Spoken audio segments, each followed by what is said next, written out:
Chapter 39-35. Liang Yin licked her lips but did not say anything. She touched her cheeks, as if she did not know how to act coquettishly. Qin Ju took the last bite of his toast and glanced at her. He rubbed his fingers to clean the breadcrumbs on them. Do you still want milk? Okay. A cup of warm milk in the morning is better for the stomach. Liang Yin stared blankly at Qin Ju as he stood up. For a moment, she could not shift her gaze away. Hiss, in front of the mirror, Hua Jin picked up the mousse and sprayed it on his blow-dried hair. He carefully combed and styled his hair. He wrapped a towel around his waist. As he combed and styled his hair, he noticed from the corner of his eye that his chest muscles had shrunk a little. TSK. It had only been a while, but Liang Yin did not pay attention to training. Even her chest muscles had shrunk a little. Good. Heart. Pain. Damn it, he had trained for so long to develop such poor chest muscles, but it had caused Liang Yin to lose them.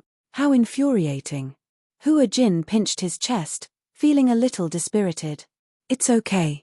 Since it's back now, I'll start training again later. Hua Jin touched his chest again and checked his abdominal muscles. Fortunately, his abdominal muscles did not shrink.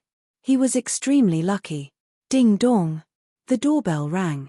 Hua Jin poked his head out and looked in the direction of the door.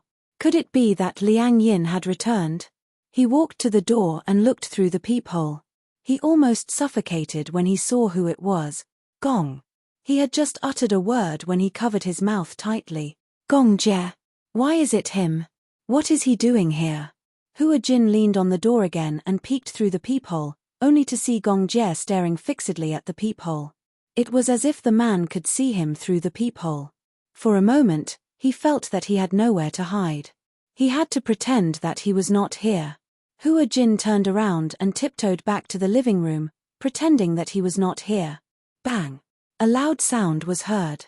Gong Jie kicked the door hard. Open the door. Hua Jin shuddered violently, and his shoulders shrunk subconsciously. He clenched his fists in grief and indignation. Outside the door, Gong Jie said lazily, Hua Jin, I know you're inside. How did he know? Could it be that he had X-ray vision? Hua Jin turned around suspiciously and bit his lip nervously. This Liang Yin, this pig of a teammate, did she really confess to Gong Jie?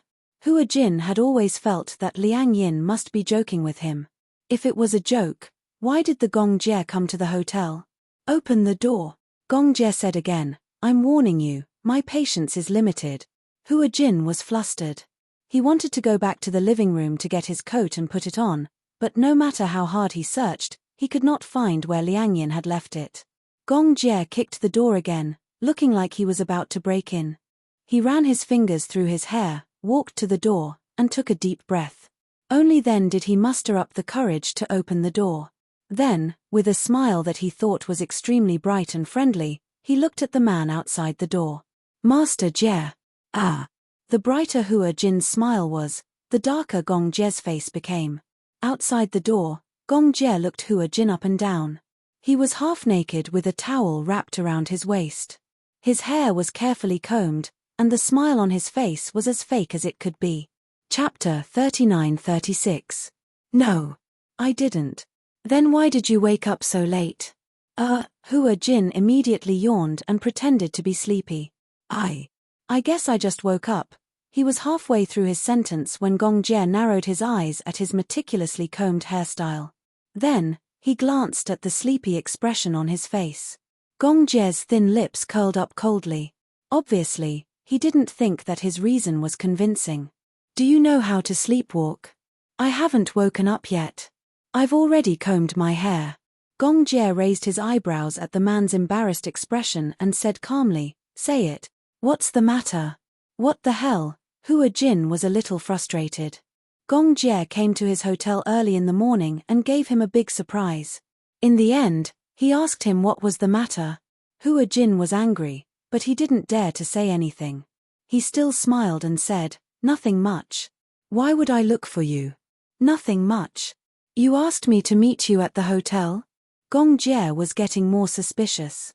Hua Jin was shocked and stunned when he heard this. What? He asked him to meet him at the hotel? When did this happen? Ah, could it be? Liang Yin asked him to meet her. This guy, Gong Jie had been observing his expression. Initially, he was still wondering if the person who provoked him at the Mu residence yesterday was Hua Jin or Liang Yin. He thought that if it was Hua Jin, he would never dare to tease him. What kind of guts does Hua Jin have to make fun of me?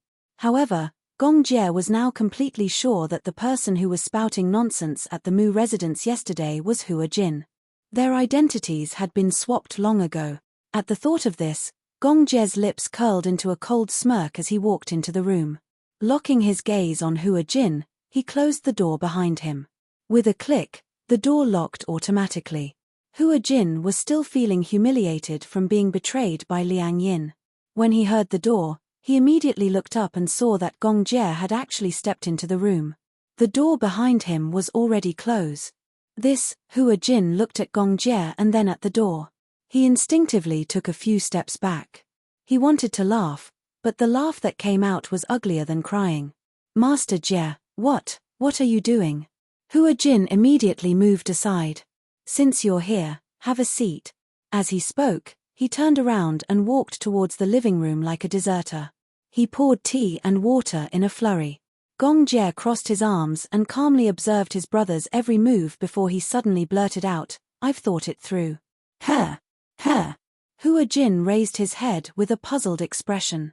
What do you mean? Didn't you say yesterday that you have feelings for me? Gong Jie looked serious. Why don't we try to get along? Everywhere. Hua Jin was so frightened that he almost bit his tongue in his stutter. He looked embarrassed. What do you mean by that? Were you serious about what you said yesterday? Gong Jie's tone suddenly became extremely stern. Are you toying with me? No. How would I dare to toying with you? Gong Jie said, then you're serious. Hua Jin was speechless. He chose to play dead. Don't play dead. Gong Jie harumphed coldly. He walked straight to the sofa and sat down. Patting his thigh, he said, come here. Chapter 39-37. Was this the rhythm of letting him sit on his lap? Even if he really wanted to do something, wasn't this rhythm a little too fast? Hua Jin was a little confused by Gong Jie's words. I told you to come over. Oh, Hua Jin did not dare to go against his wishes. He walked over fearfully and sat upright on Gong Jie's lap. He felt that the chill from the iceberg behind him was getting more obvious. Did I ask you to sit on my lap? Hua Jin was so scared that he shivered, but he wanted to cry but had no tears. Weren't you the one who slapped your thigh and asked me to sit? Wasn't that what you meant? Even if you were summoning a dog, you couldn't just give out commands. He shuddered in fright and subconsciously tried to shift his butt onto the sofa. Gong Jie, however, gripped his waist in displeasure, and he could no longer move. Gong Jie leaned close to his ear and whispered, are you that impatient? His charming breath brushed against his face, as if countless cat claws were scratching him, itchy and hot. Hua Jin was a little depressed. What do you mean impatient? What else? Gong Jie asked calmly, why else would you sit on my lap so intimately? Why, are you playing hard to get, and now you want to seduce me? When Hua Jin heard this, he flew into a rage out of humiliation, but he did not flare up. He held back his anger and said indifferently, if you're really such an upright person, how could I seduce you? Unless you like men too? That's impossible. Why is it impossible? Gong Jie raised his eyebrows and gently pinched his face. How do you know that I'm not interested in men? Maybe it's just like what you said, I haven't fully developed it. Maybe what you said yesterday has developed me. This action was so intimate that Hua Jin was instantly like a frightened cat, his hair standing on end. You. What do you mean? Didn't you say yesterday that you like me not because you like men but because the person you like is a man? Gong Jie hugged Hua Jin's waist affectionately. Didn't you say yesterday that you like me not because you like men but because the person you like is a man? Did he say that? It must have been Liang Yin again. Hua Jin's face darkened even more. Once again, he deeply experienced what it meant by extreme joy begets sorrow. Actually, I didn't say those words yesterday. Do you believe me? As Hua Jin spoke, he looked at Gong Jie with a sincere expression. But he saw Gong Jie staring at him coldly. Hua Jin, all right then. Forget it if you don't believe me, Hua Jin said angrily. Anyway, I didn't say those things. Liang Yin said those things to you on purpose to get back at me. I'm innocent. I've always found it strange. What's strange? Tell me, what kind of man would make another man blush? Unless there's something wrong with it. Gong Jie came to this conclusion. Hua Jin was speechless. There's nothing to be afraid of admitting that you like a man. When Hua Jin heard that, he was even more speechless. He stood up angrily and said, anyway, you won't believe me no matter what I say. It's superfluous to explain. Hua Jin was about to leave, but Gong Jie held on tightly to his waist. Hey, let go. Chapter 39-38. This scene frightened Hua Jin quite a bit. Gong Jie did not put all his weight on him. However, when Hua Jin's gaze fell on his face, it was as if his cold eyes were going to burn through his face. Hua Jin was about to speak when he heard a beep. The door opened. Liang Yin swiped the room card and walked into the living room. However, when she stepped into the living room, she saw the scene on the sofa. She was instantly dumbfounded. What was going on? She was caught off guard and saw such a scene. Hua Jin was also stunned. He did not expect that Liang Yin would come back at this time. She had the room card with her, but she did not expect that Liang Yin would come back at this time. He was stunned for a moment. When he came back to his senses, he immediately became unusually angry. Liang Yin. He yelled at her sternly. Liang Yin instantly felt that things were not going well. In a short period of time, she immediately regained her train of thought. Yesterday at the Mu residence, she had arranged to meet Gong Jie at the hotel. She had said that she had something important to discuss with him. Initially, she had wanted to use this opportunity to intimidate Hua Jin. She did not expect that Gong Jie would really come back. In the end, she did not expect that Gong Jie seemed to take it seriously. Liang Yin shrunk her shoulders and immediately turned around, wanting to escape. Gong Jie turned around and looked at Hua Jin, who was struggling to get up. Liang Yin, you're not allowed to leave. Come back and explain everything to me. Before he could finish his sentence, Liang Yin opened the door and slipped out. She did not forget to close the door behind her. Bang! A loud sound was heard. The door was shut. Hua Jin's face became even more distorted. This Liang Yin was a fraud. A fraud. He wanted to strangle her to death.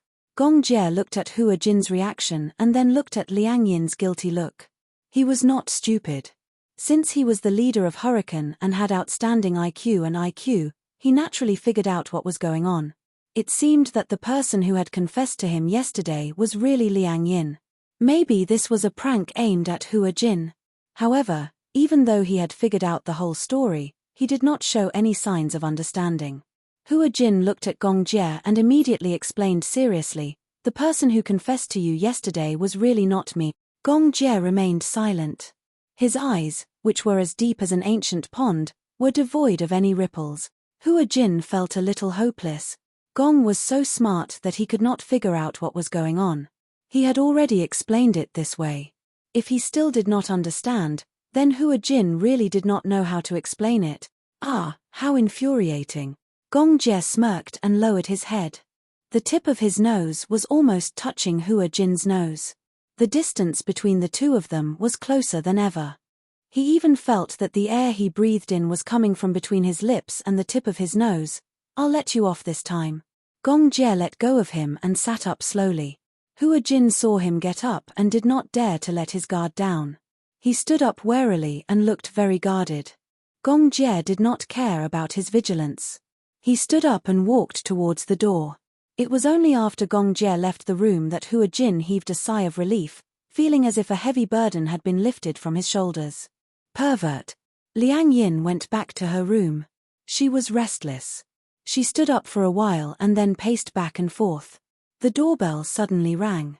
Chapter 39-39. Liang Yin was shocked, but she knew that Hua Jin must have come looking for her. She would have to face him sooner or later. Liang Yin clenched her fists and walked to the door. She opened the door with fear and trepidation, only to see Hua Jin standing at the door, glaring at her. The anger on his face was scarier than ever.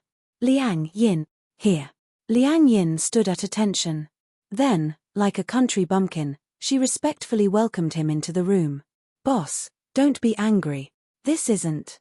I was just kidding, but I didn't think that the joke would get out of hand. Hua Jin questioned, you had a date with Gong Jie yesterday? Liang Yin didn't dare to hide anything and nodded reluctantly. You were the one who asked him to meet at the hotel? Yeah, Liang Yin hurriedly explained, I really didn't think that he would come. What else did you do behind my back? I didn't do anything. Scam. Stupid teammate, how can you scam me like this? Hua Jin snorted angrily. However, when Liang Yin came back to her senses, she straightened her back. It was obvious that she had thought of something after hearing what he said. Suddenly, her anger flared up and she grabbed him by the collar. It was said that women changed their faces faster than flipping the pages of a book. Even Hua Jin didn't think that Liang Yin would change her face so suddenly. You're still talking about me? What about you? How did you scam me? Where did you go last night? When Hua Jin heard this, he understood what was going on. He turned his face away guiltily and didn't want to look at him anymore. I was just joking, and it didn't cause you any harm. What about you? You actually went to Qin Ju's place last night? Hua Jin retorted stubbornly, is there a problem? He didn't think that there was a problem. Men's brain circuits were usually bigger, but women were more sensitive and delicate. Hua Jin didn't think there was anything wrong with sleeping in the same bed as Qin Ju. He even asked, how does it feel to wake up with your idol? What do you mean? Give me back my reputation. Hua Jin argued, it's just sleeping in the same bed. What's wrong with that? How is it a matter of reputation? Liang Yin sneered, what was the problem? How did you guys sleep last night? Just like in the past. Hua Jin replied in all seriousness. After I took a shower, I slept at his place. Not only that, right? You even shared a bed with him. If it weren't for the two of us swapping places today, I wouldn't even know that you're ruining my body like this. Liang Yin was obviously very angry. Hua Jin, on the other hand, was full of righteousness. How is this a waste? I haven't been in a relationship yet, and I'm randomly sharing a bed with a man. Don't you think it's ridiculous? What do you mean by ridiculous? Hua Jin harumphed and purposely teased, don't you have a crush on him? Aren't I creating an opportunity for you guys? Liang Yin was even angrier when she heard this. She was so angry that she laughed. Is this how you create opportunities? Your so-called opportunity is to create an opportunity to share a bed. Also, you're only wearing a bathrobe? Because I didn't bring a change of clothes. But you can't sleep with him. Chapter 3940. What's done can't be undone. Liang Yin was completely horrified. This Hua Jin actually dared to have such an idea. Oh, I see.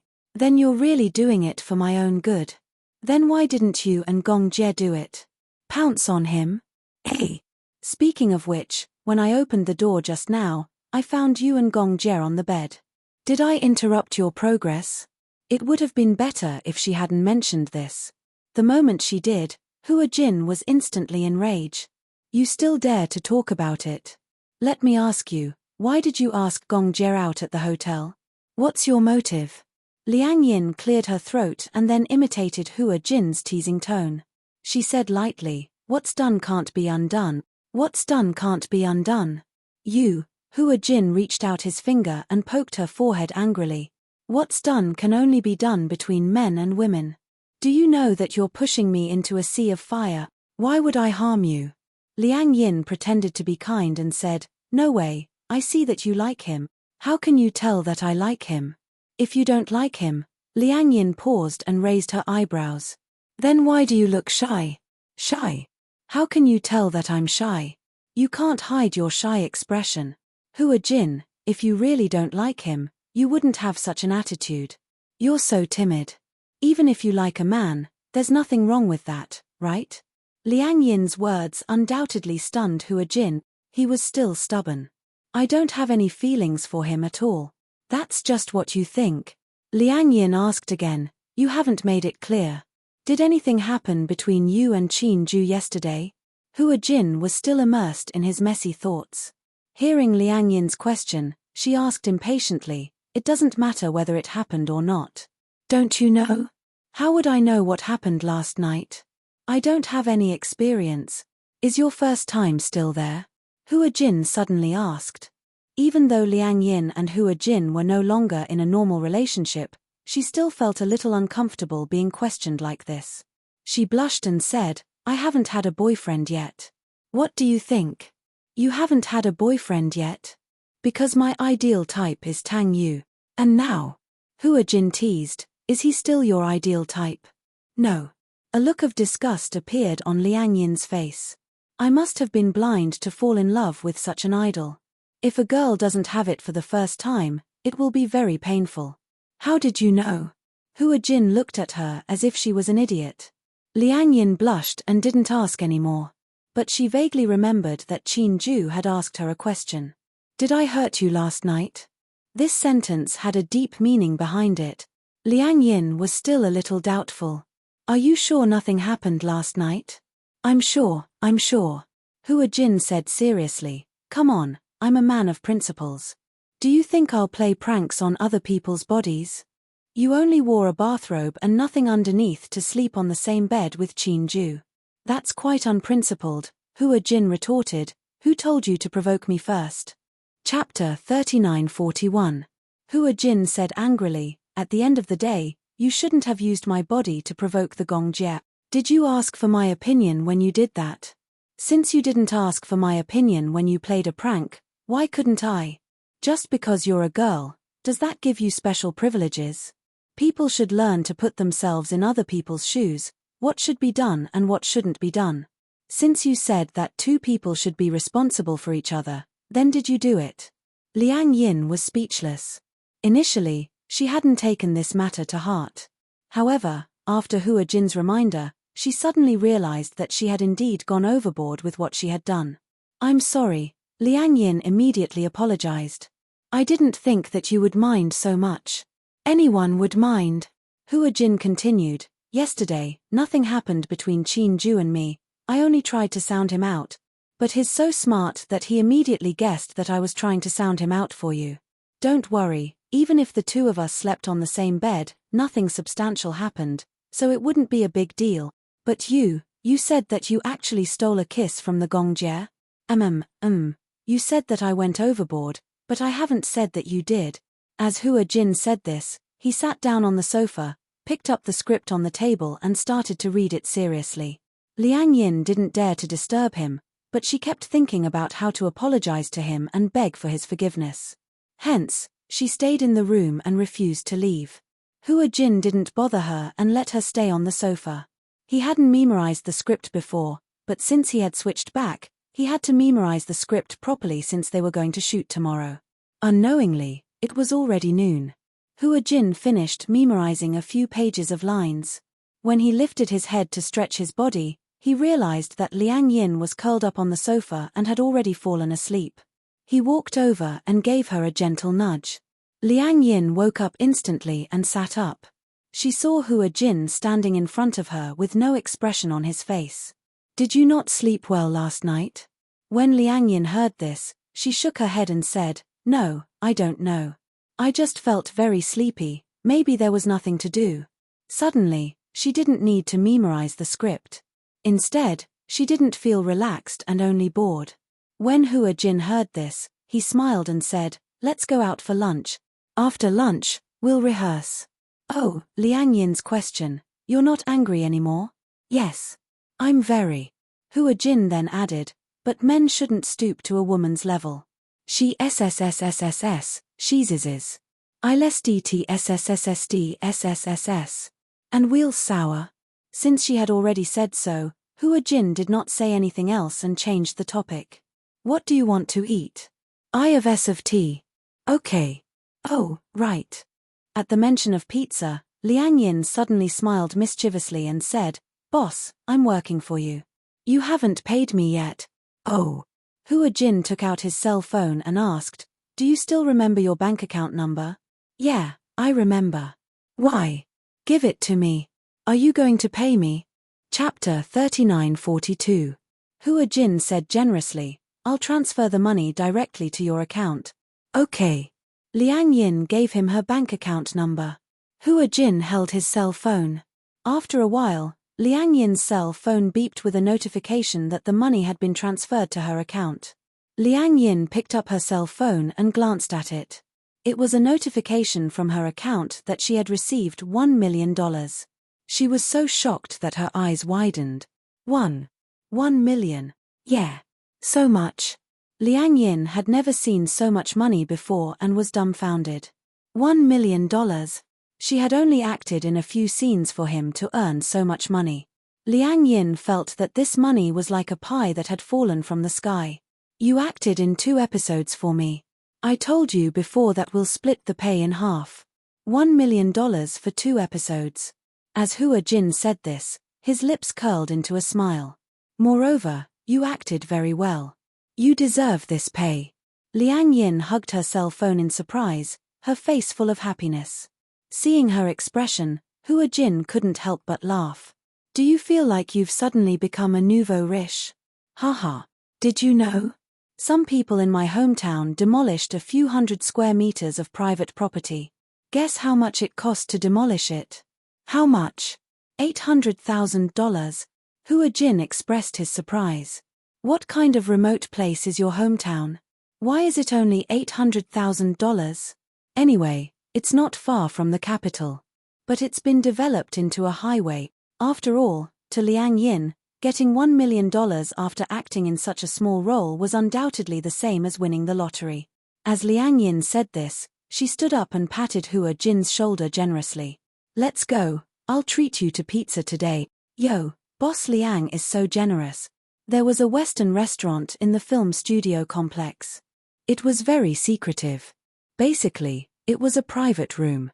Most paparazzi wouldn't be able to sneak in.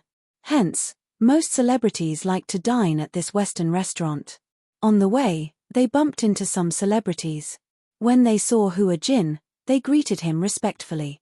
Although Hua Jin wasn't considered a veteran actor in the entertainment industry, his acting skills were one of the best among the new generation of male idols. The producers and directors in the industry thought highly of him and he had many roles. At the entrance of the Western restaurant, they bumped into the assistant director of Heavy Snow. Usually, in a film crew, most of the assistant directors were in charge of casting.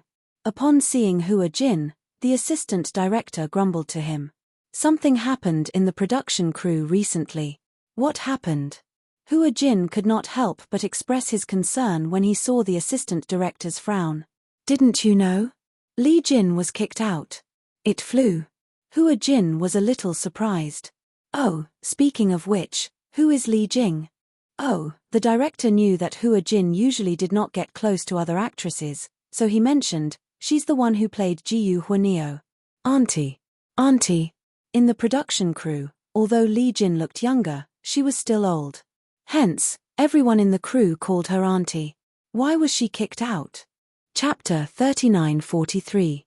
The assistant director's face was full of worry as he said, Look, we've been choosing and choosing, but we haven't picked anyone. Liang Yin stood at the side, bored to death. She was sizing up the people coming and going. On average, 1 out of 5 people was a big star. She watched them with great interest. Usually, she wouldn't have such an opportunity to be in close contact with these big stars. She would only catch a few glances on TV. At the film studio, any one of them would be a star. Liang Yin was already used to it. It wasn't like her first day on set, when she was surrounded by big stars and felt a little uneasy.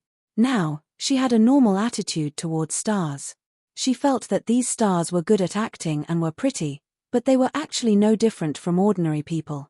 Especially after spending so much time with Hua Jin, she felt that stars were also ordinary people. It was just entertainment that gave them the halo of idols. Hua Jin chatted with the assistant director for a while, then he turned around and called out to Liang Yin, Liang Yin, go in. Liang Yin turned around, nodded, and walked towards Hua Jin. Seeing Liang Yin beside Hua Jin, the assistant director's eyes lit up. Hua Jin, who is this? Oh, Hua Jin introduced her, my assistant. Are all your assistants so pretty? I don't remember you being this assistant before. Are you talking about Xiaoqi? Hua Jin got angry at the mention of Xiaoqi. Xiaoqi was currently doing advanced training at the company's headquarters. When she came back, he would find a chance to get rid of her. He was a very vengeful person. Especially after seeing Xiaoqi's ugly face, he was secretly certain that when he had the chance, he would get rid of her. The assistant director, on the other hand, was sizing up Liang Yin seriously. His gaze was full of admiration, and he praised her from time to time. Your assistant looks quite like a star. What's her name? Liang Yin smiled and introduced herself naturally. Liang Yin. Liang Yin. That's a good name. As the assistant director spoke, he smiled and asked Liang Yin, do you want to come for the audition? Now, there's an empty role in the production team, and we're worried that we can't find a suitable candidate. Liang Yin was a little surprised. She did not expect to be invited to an audition. When Hua Jin heard this, he was also a little surprised. However, he had originally thought that since there was an opportunity, he might as well let Liang Yin have a try. After all, her image was not bad and her acting skills were also very good. He belonged to the gifted type. He originally wanted to wait until dinner to ask for Liang Yin's opinion. But he did not expect that the assistant director would choose Liang Yin at first glance and invite her. Hua Jin also felt that Liang Yin could give it a try. Are you willing? As she was Hua Jin's assistant, the assistant director's attitude was more polite. Liang Yin glanced at Hua Jin, as if asking for his opinion. Hua Jin immediately said, if you're willing, you can give it a try. Okay. Liang Yin smiled and said, it's my honor. That's good. The assistant director nodded and said, tomorrow afternoon, you will follow Hua Jin to the set and recite a few lines. If director Jiyu sees it and says it's okay, then you'll pass. As the role of the female lead was not very important, the basic knowledge of lines and acting skills were not particularly demanding. It mainly depended on one's state and looks. Chapter 39-44. The assistant director still had something to do. He said goodbye to Hua Jin and left in a hurry. Liang Yin watched as the assistant director left. She turned around and glanced at Hua Jin. She was obviously a little conflicted. Audition. I didn't expect to receive an audition invitation. Hua Jin smiled and pushed the door open. As he walked towards the private room, he said, do you like acting? I didn't like it before, but after interacting with it, I find it interesting. When Hua Jin heard this, his lips curled into a smile. Filming isn't that easy. In your eyes, you might think that acting is just about having a lot of money, a lot of fans, limitless glory, and everyone knows your name.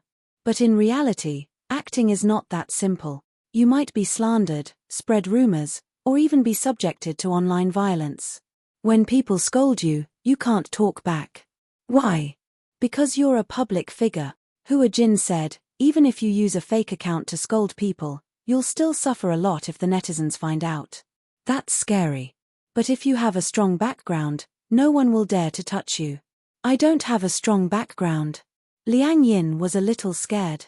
After all, she didn't particularly like acting. She was interested in acting because the pay was high and sometimes she felt that acting was quite fun. But if it was really as scary as Hua Jin said, she was a little scared. But you can sign a contract with Qin Ju. Hua Jin smiled mischievously. If you become his artist, won't you have a lot of opportunities to interact with him? Agent. An agent is the agent of an artist's career. A good agent has a lot of resources and can help you with everything outside of work. Liang Yin was a little moved when she heard this. She admired Qin Ju. She felt that Qin Ju had a very mature temperament. It was a charm that men of Tang Yu and Hua Jin's age didn't have. Many girls liked men who were older than them. Mature, steady, reliable, and gave them a sense of security. She wasn't a shy person. If she liked someone, she would say it directly. Is he willing to sign me? Hua Jin said, I'll help you find out later. All right. Liang Yin said with a smile, after it's done, I'll treat you to something delicious. Mitch, who cares? Also, keep your distance from me. If you cause another soul misalignment, I'll definitely jump off a building. When Liang Yin heard this, she also kept a distance from him with lingering fear. Especially when they passed by the fountain in the courtyard, the two of them were especially vigilant. As the saying goes, once bitten, twice shy. After lunch, the two of them went back home. Liang Yin accompanied Hua Jin to go through the script. Hua Jin also gave her the lines for Yubiatorai. Liang Yin took it back and memorized it seriously. The next day, Hua Jin brought Liang Yin to the set. He acted, while Liang Yin was brought to the audition by the assistant director. When Hua Jin finished filming, he saw that Liang Yin was already sitting in the waiting area. However, her expression was a little strange. It was indescribably strange. He walked over and asked her, "How was the audition?" It was okay. Okay. This word seemed a little ambiguous. Liang Yin's expression was obviously not right. Chapter 39:45. Director Ji Yu is quite satisfied with me, but the assistant director said that I did well in the audition. However, there is another person who wants the role. If I want to act, I have to go through a second round of auditions. A second round of auditions? When Hua Jin heard this, he didn't think much of it. Usually, there is only one round of auditions. Why would there be a second round? Is the assistant director trying to take advantage of you? Take advantage of me? Hua Jin nodded and said, yes. After all, the roles in this production are all highly sought after. Basically, once you act in it, you will be famous. There are many small-time actresses who want to act in it, but director Ji Yu has always looked down on them. The assistant director has been racking his brains over this matter. I think he wants to use this opportunity to get some benefits from you. Money? Yes. I also thought that he wanted to use this as an excuse to ask me for packaging fees, so I asked him indirectly. He said that I don't need to pay for packaging fees. Hua Jin felt that it was even more strange. So when is the second round of auditions? Liang Yin answered honestly, tonight. Tonight? Yes, I'll go to his room. He said that he wants me to act one more time so that he can think about it carefully. As Liang Yin said this, her expression became even more strange. But won't it be too suspicious if I go to his room tonight? He won't want to sleep with me, will he? When Hua Jin heard this, his face darkened.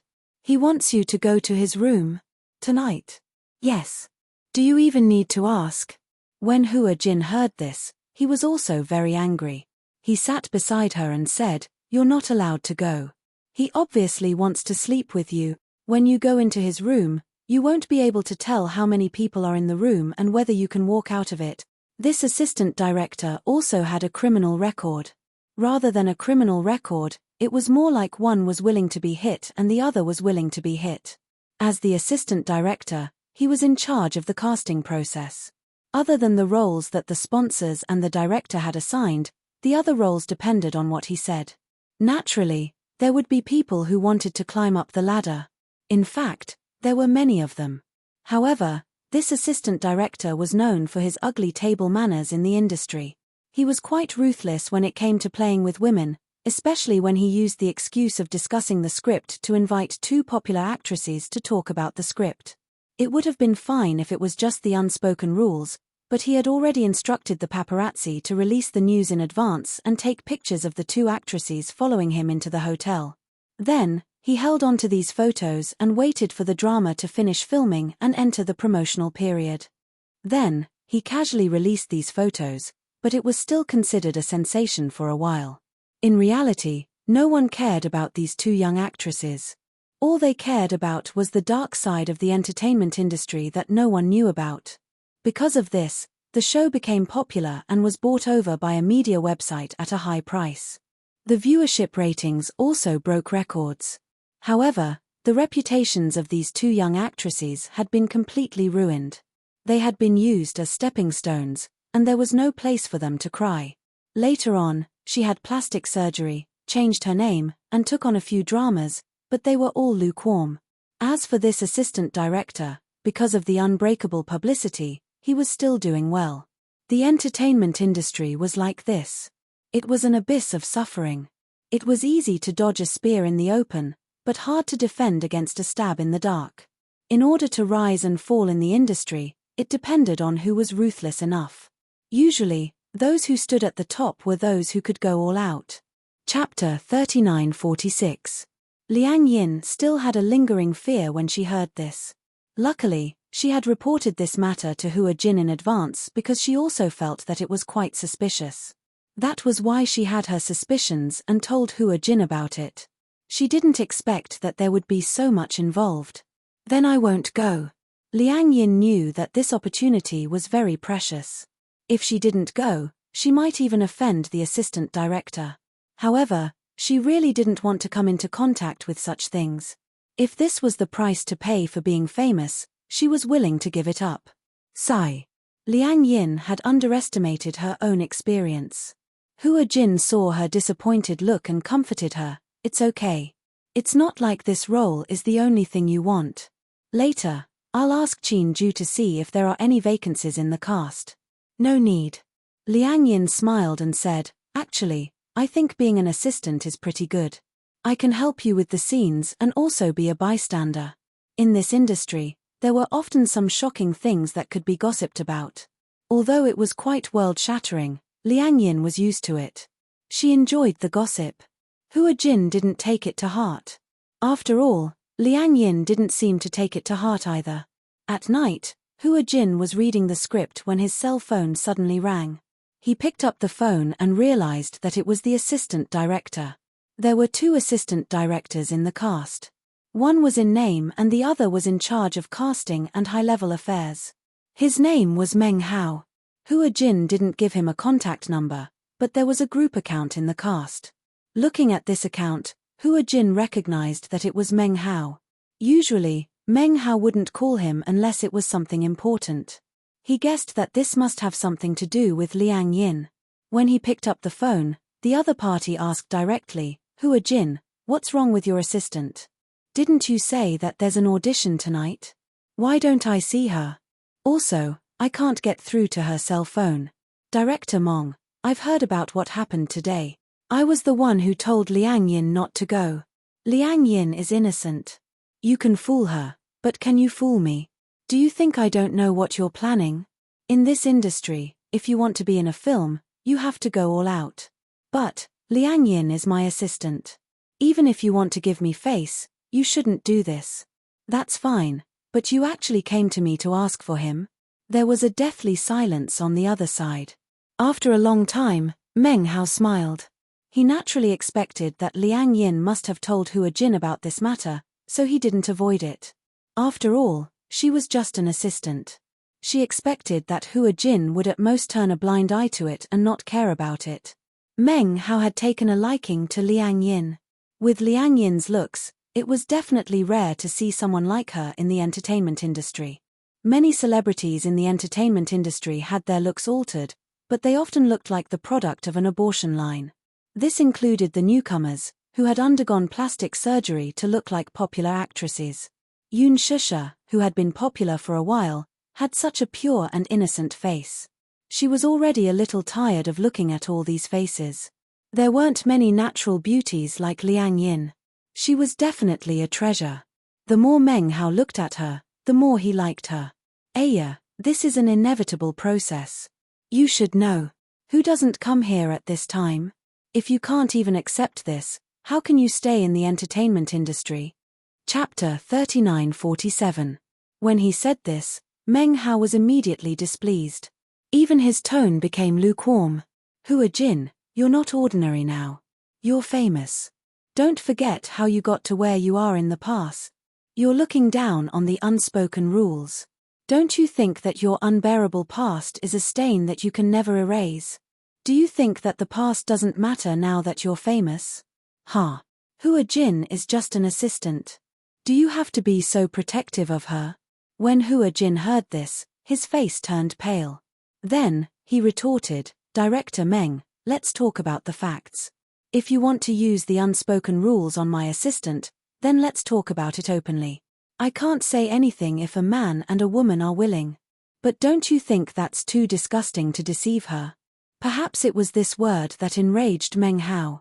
My mother doesn't even think that you're disgusting. Who knows what kind of person your assistant is? She pretends not to know. But since she wants to be in this industry, don't she know how complicated it is? Why are you pretending to be innocent? Don't act anymore. Get out of here. When Hua Jin heard this, he was completely enraged. If it weren't for people like you who break the rules of the industry, would actors like to be used by the unspoken rules? When one entered this industry, there were too many things that were beyond one's control. There were different levels of actors and actresses, and gradually, there was a foul atmosphere. It was these directors and capitalists who condoned this atmosphere that made many people willing to use the unspoken rules to get to where they were. As for those who truly had strength and principles, they were buried. Don't make it sound so nice. Aren't people like you just chasing after fame and fortune? Isn't that what you want? You're still pretending to be obedient after getting benefits. What a pompous statement. All right, that's enough. Meng Hao interrupted him impatiently. People like you are at the bottom of this industry. People like you deserve to please us. No matter how glorious you are, you'll be under us for the rest of your life. With that, the phone was hung up harshly. Hua Jin stood by the floor-to-ceiling window, holding his phone. He was so angry that he was trembling. Damn it. People like you, no matter how glorious you are, will be suppressed by us for the rest of your lives. These words were like a stab to his heart. Hua Jin clenched his fists. The old scars in his heart were ruthlessly torn open. Even the scabs and skin were badly mangled. Hua Jin, Liang Yin's weak voice suddenly came from behind. Hua Jin didn't dare to turn around and let her see him in such a sorry state. Liang Yin was just about to return the script when she heard Hua Jin arguing with someone through the door. Worried, she swiped the room card and heard Hua Jin and Meng Hao arguing. She felt especially upset when she heard that. She didn't know why, but when she looked at Hua Jin's lonely back, she actually felt an incomparable heartache. She walked over gently and held his shoulder carefully. Hua Jin, are you okay? Hua Jin shook his head and said, I'm fine. Liang Yin looked at him quietly, feeling a little upset. She remembered how Qin Ju looked a little distressed when he talked about Hua Jin during breakfast in the morning. Actually, I don't manage artists anymore, but Hua Jin is the only one I've made an exception for. Chapter 39-48. She didn't like Hua Jin in the past because there were rumors that Hua Jin acted like a big shot and bullied newcomers and actors in the same crew. That was just his defiance. Defiance against the rules of the entertainment industry. Defiance against those who were suppressing him. Unlike many other artists, he was forced to enter the entertainment industry. Even though he floated in the big dye vat that was the entertainment industry, he still managed to maintain the innocence of a child. Liang Yin knew about his past. No wonder he reacted so violently when he found out that the director had asked her to talk about the script at night. Liang Yin, I regret it. As Hua Jin spoke, he turned around with a sullen expression. You'd better never step into this industry. You can't afford to lose. He was the victim, so why did he have to drag Liang Yin into this? There was too much darkness and unfairness in this industry to begin with. Liang Yin shouldn't have stepped into this industry. Liang Yin paused for a moment and smiled. I used to think that you were a perverse and rebellious idol boy. Actually, Hua Jin, haven't you realized that you're a very gentle person? When Hua Jin heard this, he didn't understand why she said that. Gentle? Although you always say mean things, you've always been taking care of others. Thank you for thinking so much for me. Hua Jin and Liang Yin looked at each other and smiled. Liang Yin giggled and said, moreover, if I really enter the industry, many actresses won't be able to make a living. Hua Jin couldn't help but retort, what do you mean by that? Look, someone with good acting skills and good looks like me gets paid so cheaply. Isn't it obvious that I'm stealing their jobs? When Hua Jin heard this, he couldn't help but laugh. Fut. That's right. Liang Yin couldn't help but reach out her hand and rub his face as if she was coaxing a child. Aya, why are you so cute when you laugh? Hua Jin was angry and amused at the same time. He slapped her hand away. Stop fooling around. I'm serious. Liang Yin pouted. You should smile more.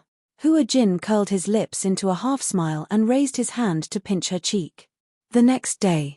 Liang Yin had something to do and was not in the hotel. Hua Jin was filming and coincidentally bumped into the assistant director. Speaking of which, it was rather strange. Last night, Meng Hao and Hua Jin had gotten into a huge argument over the phone. When they met in front of director Ji Yu, Meng Hao smiled cheekily at Hua Jin. However, Hua Jin did not give him much face and rolled his eyes at him. When Meng Hao saw this, he was furious, but he had no choice but to swallow his anger. Just as Meng Hao was about to take advantage of the time Hua Jin finished filming to have a talk with him, Qin Ju unexpectedly came to visit. It was rare for Qin Ju to visit. For the first time, she came to visit him at work, catching Hua Jin off guard. "Why are you here?" Qin Ju didn't know why he had come to visit. He just wanted to come for no reason. He did not answer Hua Jin's question directly. Instead, he sat in the waiting area like a big boss. Hua Jin immediately served the big boss tea. Big boss Qin spoke. "I don't think I've come to visit you since you started filming. So, since I'm free today, I'm here to see you, lest you look like an orphan." Hua Jin was speechless. Qin Ju suddenly thought of something. He recalled Hua Jin's reaction when he saw him and smiled. "You seem to know that I already know about that matter." "What matter?" "The matter that you've switched back." Chapter 39-49. You're such an astute person, how could you not notice that something was wrong? When Qin Ju heard that, he felt that it made sense. What I said really came true. When I woke up in the morning, I realized that it had already been returned. Hua Jin still had some lingering fear. "You can say that I borrowed your words." Then, Qin Ju's lips suddenly curled into a sinister smile. "Do you mean what you said?" "What do you mean?" "Do you mean what you said about me counts?" Hua Jin did not react at first, but he nodded naturally. "Yes, of course." "Wait," he stared blankly with his eyes wide open. "What do you mean?" Qin Ju reminded him calmly, "I remember that you said that if you want to change back, you want to run naked." Hua Jin was petrified. He furrowed his eyebrows and said guiltily, "It's just a joke." "It's just a joke, how can you take it seriously? Are you a man?" "Yeah." Qin Ju said disdainfully, "A man's word is worth 1,000 gold, even if it's just a fart." Hua Jin controlled himself and immediately said, "Since you said so, what else can I say? Let's talk about this when we're back at the hotel." "What's the point of going back to the hotel?" Qin Ju hinted with his eyes. "Look, there are so many people here. Why don't you show off your body? Who knows, there might be reporters here, and tomorrow's headlines will be yours." Hua Jin could not help but shudder. He could even predict what the news would say about him. Popular young actor Hua Jin has mental disorder, stripped naked and ran naked on set. No way. Hua Jin's stand was firm. "I was just joking. Do you really want me to run naked?" Qin Ju said in an old-fashioned manner, "Who knows, if you run naked tomorrow, Huan Yu's shares will double tomorrow." Hua Jin clenched his fists and complained, "What a scary capitalist." Qin Ju urged, "Enough, stop talking nonsense, hurry up." "No. Strip. No. Strip." Qin Ju seemed to take it seriously. He stood up all of a sudden. With his tall stature, his aura was almost 2 meters tall. Hua Jin was instantly terrified. He cupped his fists and begged for mercy. "Boss, don't be like this. I can even perform a striptease for you in the hotel." "This? Are you serious or are you joking? Do you think I'm joking with you?" Hua Jin immediately moved 3 feet away from him. "Stop fooling around." "All right, stop messing around." Qin Ju added, "I'm really not interested in your body." "Hua Jin, where's your little assistant?" Qin Ju returned to his seat and asked, "Why haven't I seen her today?" "She has something to do, so she has to go home." "What is it?" When Hua Jin heard this, he frowned and glanced at him suspiciously. He sniffed. Seeing him sniffing like a puppy, Qin Ju said in disdain, "What are you sniffing for?" "Adultery. The smell of love." Hua Jin winked and said, "Why are you so concerned about her today? Is it strange that I'm concerned about my employee?" Hua Jin said seriously, "Even if she's your personal employee, it's strange for you to ask more than a second question." "Qin Ju, don't tell me you're interested in her." Without waiting for Qin Ju to speak, Hua Jin justified himself. That's true. After all, we share the same bed. Strictly speaking, it's also a short-lived marriage. Chapter 3950. Yesterday, Meng Hao invited Liang Yin for an audition. After the audition, director Ji Yu was quite satisfied. Meng Hao. Qin Ju recognized the name. Meng Hao's table manners are notoriously ugly in this circle. Why did Liang Yin want to audition? Does she want to act? She seems to be interested in acting. Qin Ju thought about it.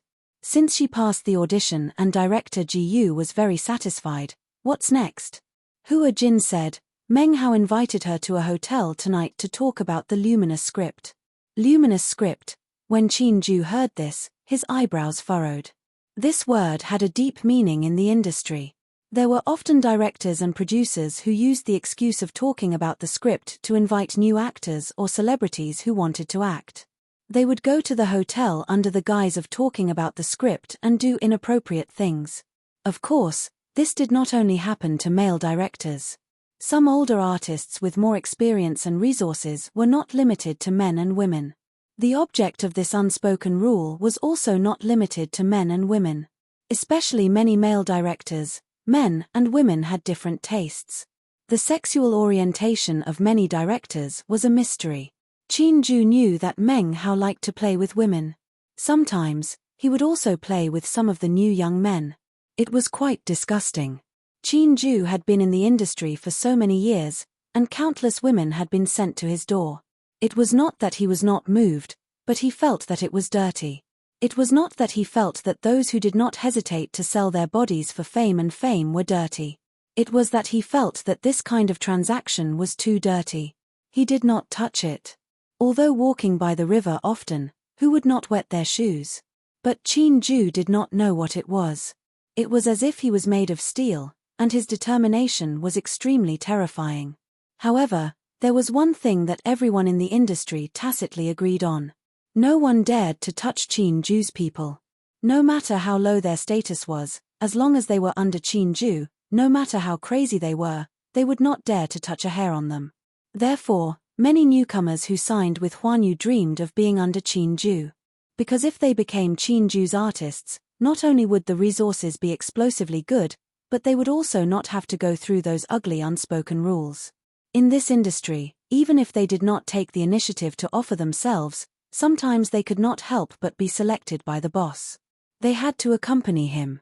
If he didn't accompany them, it meant that he wasn't giving them any face. If it was light, they would withdraw their cooperation. If it was heavy, they would be banned from the internet. But Qin Ju had the confidence and ability to do so. No one dared to do anything to his artists. Even if there were some that didn't know what was good for them, they would be beaten back in a few seconds. How dare Meng Hao? I wonder who Liang Yin belongs to. Although Liang Yin was only Hua Jin's assistant on the surface, since she was Hua Jin's assistant, Liang Yin's people were also his people. Meng Hao actually dared to have such an idea. No wonder he saw Meng Hao heading towards Hua Jin's resting place when he arrived. I had a fight with Meng Hao yesterday. What is it? He scolded me for not being tactful. Hua Jin was like a primary school student complaining to his teacher. He told Qin Ju about his argument with Meng Hao last night. When Qin Ju heard this, his expression did not change, but it was obvious that he was angry. All right, I got it. He said, I'll handle it. Just focus on your acting. When Hua Jin heard this, he nodded silently. In the afternoon, Qin Ju asked Meng Hao to meet. When Meng Hao found out that Qin Ju had summoned him, he felt a little guilty. Chapter 3951. It would be fine if Hua Jin didn't take it to heart. But if he took it to heart and word got to Qin Ju, he would be in deep trouble. Who was Qin Ju? He was the boss of Huanyu. Although Huanyu was a branch of Shengyu Financial Group on the surface, and Mu Yaja was the main legal representative of Huanyu, in fact, the real power of Huanyu had long been in Qin Ju's hands.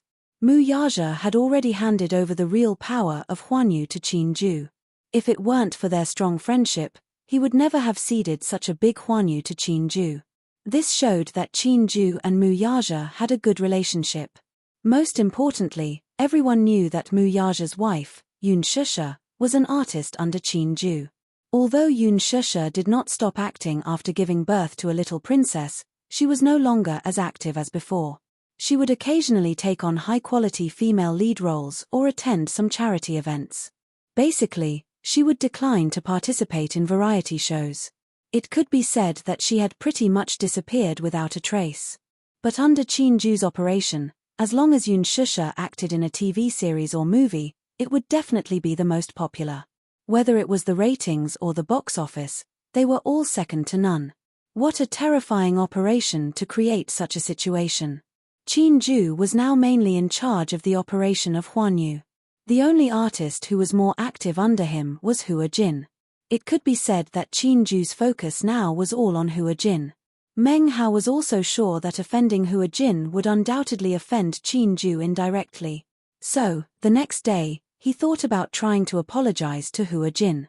In the end, in front of director Ji Yu, Hua Jin didn't even pay attention to him. Meng Hao was embarrassed.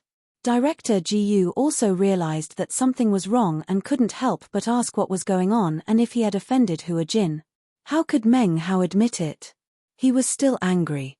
He had obviously lowered his status, but Hua Jin didn't even look at him, which made him very embarrassed.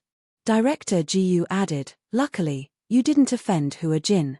If you had offended Hua Jin, it would be equivalent to offending Qin Ju." The consequences of offending Qin Ju were self-evident. Meng Hao couldn't sit still anymore. Therefore, he thought of looking for an opportunity to have a good chat with Hua Jin and get closer to him. In the end, when she went to the waiting area, she bumped into Qin Ju. She quickly left with her tail between her legs. Not long after, he received a call from Qin Ju. On the phone, Qin Ju's tone was still calm, saying that he had something to discuss with him. Meng Hao suddenly had a bad premonition. He felt that Qin Ju's invitation to him was more like a hongmen banquet. Although Meng Hao felt guilty, he still mustered up his courage and perfunctorily replied. No matter what, since Qin Ju had asked him out, he had to go. Qin Ju was also here. The two of them met at a coffee shop near the set. As soon as Qin Ju sat down, Meng Hao's entire body tensed up. The man in front of him was clearly in his 30s, but he still looked like he was in his 20s. He was even older than Hua Jin. However, even though he looked young, his body had a dignified aura. Even though he was smiling, it still made people shudder. Meng Hao respectfully handed him a cigarette. Chapter 3952. As Meng Hao spoke, he was about to light the cigarette. Qin Ju did not take the cigarette. Instead, he lit a cigarette, took a puff, and gently flicked it into the ashtray. He narrowed his eyes and asked, "I heard that you went for an audition with Liang Yin. Is that true?" When he heard that Qin Ju had indeed asked him out for an audition, he could not sit still any longer. "Yes," Qin Ju exhaled a puff of smoke and said casually, "I also heard that you asked her to meet you at a hotel tonight for the second audition." Yes. She is not familiar with the script, so I wanted to take it a step further." Meng Hao found an excuse, but this excuse was clearly useless in front of Qin Ju. A step further. Qin Ju caught on to these three words and became interested. What step further? I heard that director Meng has some rules. I heard that the real audition is usually done in bed. Meng Hao's sitting posture became more anxious. He quickly changed the topic. This Liang Yin, could she be one of CEO Qin's people? Qin Ju knocked on the table to remind him not to play tricks. I'm not asking you a question. You haven't answered. Meng Hao immediately laughed awkwardly. CEO Qin, what are you talking about? What do you mean by audition in bed? CEO Qin should know the rules of this industry. In our line of work, we face a lot of pressure every day when we're casting. Moreover, these women come to us one after another. In other words, Meng Hao was pushing the blame onto Liang Yin, implying that Liang Yin had come to him on her own accord. Qin Ju was even more displeased when he heard this. What you're saying is that my men are going to send themselves to your doorstep for you to infiltrate. Meng Hao couldn't sit still anymore. Isn't that? I didn't even touch her with a finger. Meng Hao frowned and decided to be frank. Boss Qin, I've figured out why you asked me to meet you this time. You're here to seek justice for Liang Yin, aren't you? Since that's what you mean, I think you're making a mountain out of a molehill. This matter hasn't even happened yet. However, after hearing what you said, I also know that from now on, as long as it's your people, even if it's just a small assistant, I won't dare to touch them. I'll give you my word, all right? He felt a little aggrieved. If he slept with this person, then he would feel a little guilty when they came knocking on his door. However, before he could even take a bite of the fat meat in front of him, Qin Ju had already interrogated him. He couldn't help but feel a little displeased. Qin Ju saw the change in his expression. Qin Ju raised his eyebrows, picked up the coffee cup and took a sip. There was a long silence. Meng Hao couldn't sit still any longer. He stood up and bowed to Qin Ju. There's still work to be done on set. I'm in a hurry to go back. Hehe, Chairman Qin, please take a seat first. As he spoke, he pretended to leave.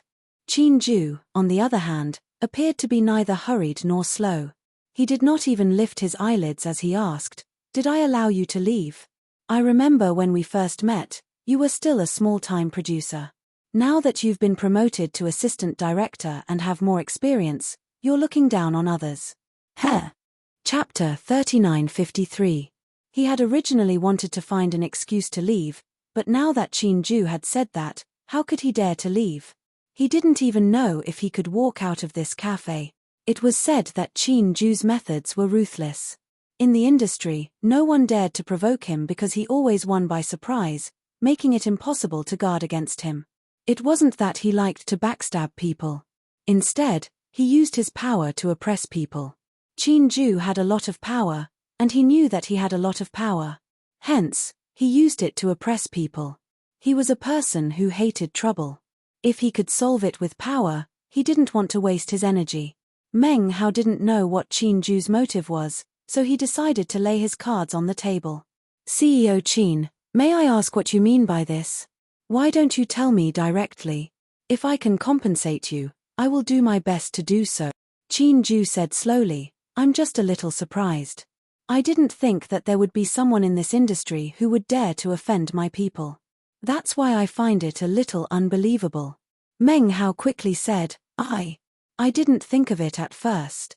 Now I know that I didn't know the rules. Next time, I definitely won't do it again. Qin Ju said, I think that since she has passed the interview, Director Gu is quite satisfied with Liang Yin's performance. Then, why don't we let her join the cast directly? However, after she joins the cast, please avoid her when you see her. When Meng Hao heard this and saw that Qin Ju actually proposed this condition, he agreed 120%. Okay. From now on, I will treat Liang Yin like a grandaunt. Don't worry, I will definitely not let anyone make things difficult for her. After she joins the cast, give her the best assistant and makeup artist, understand? Okay. Also, the plot of Ubisoft Bird will be increased. Meng Hao looked a little hesitant. Qin Ju looked at his troubled expression and immediately said, in the original novel, Ubisoft Bird was very important in the plot. In order to emphasize the role of the other female supporting character, the scriptwriter cut out many of her scenes. Meng Hao asked, CEO Qin, have you read the script? Yes. Okay. Meng Hao nodded with a serious expression. I'll get the editor to change the script when I get back. Okay. Then, Meng Hao asked cautiously, can I leave now?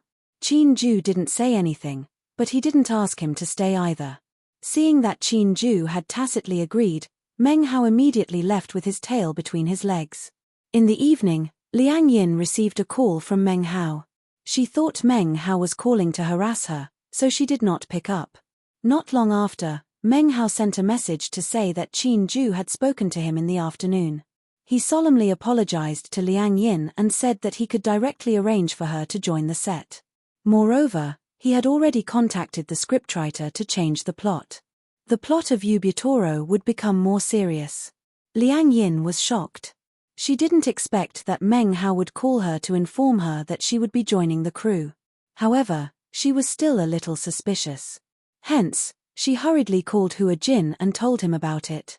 Hua Jin, on the other hand, was not surprised.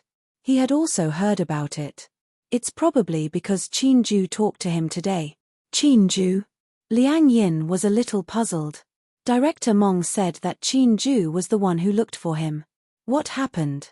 Chapter 3954. Liang Yin felt awkward. Why did you tell him about this? It's quite embarrassing. Why do you feel embarrassed? Hua Jin said half-jokingly, the director has taken a liking to you. This means that you are pretty and have the looks of a celebrity.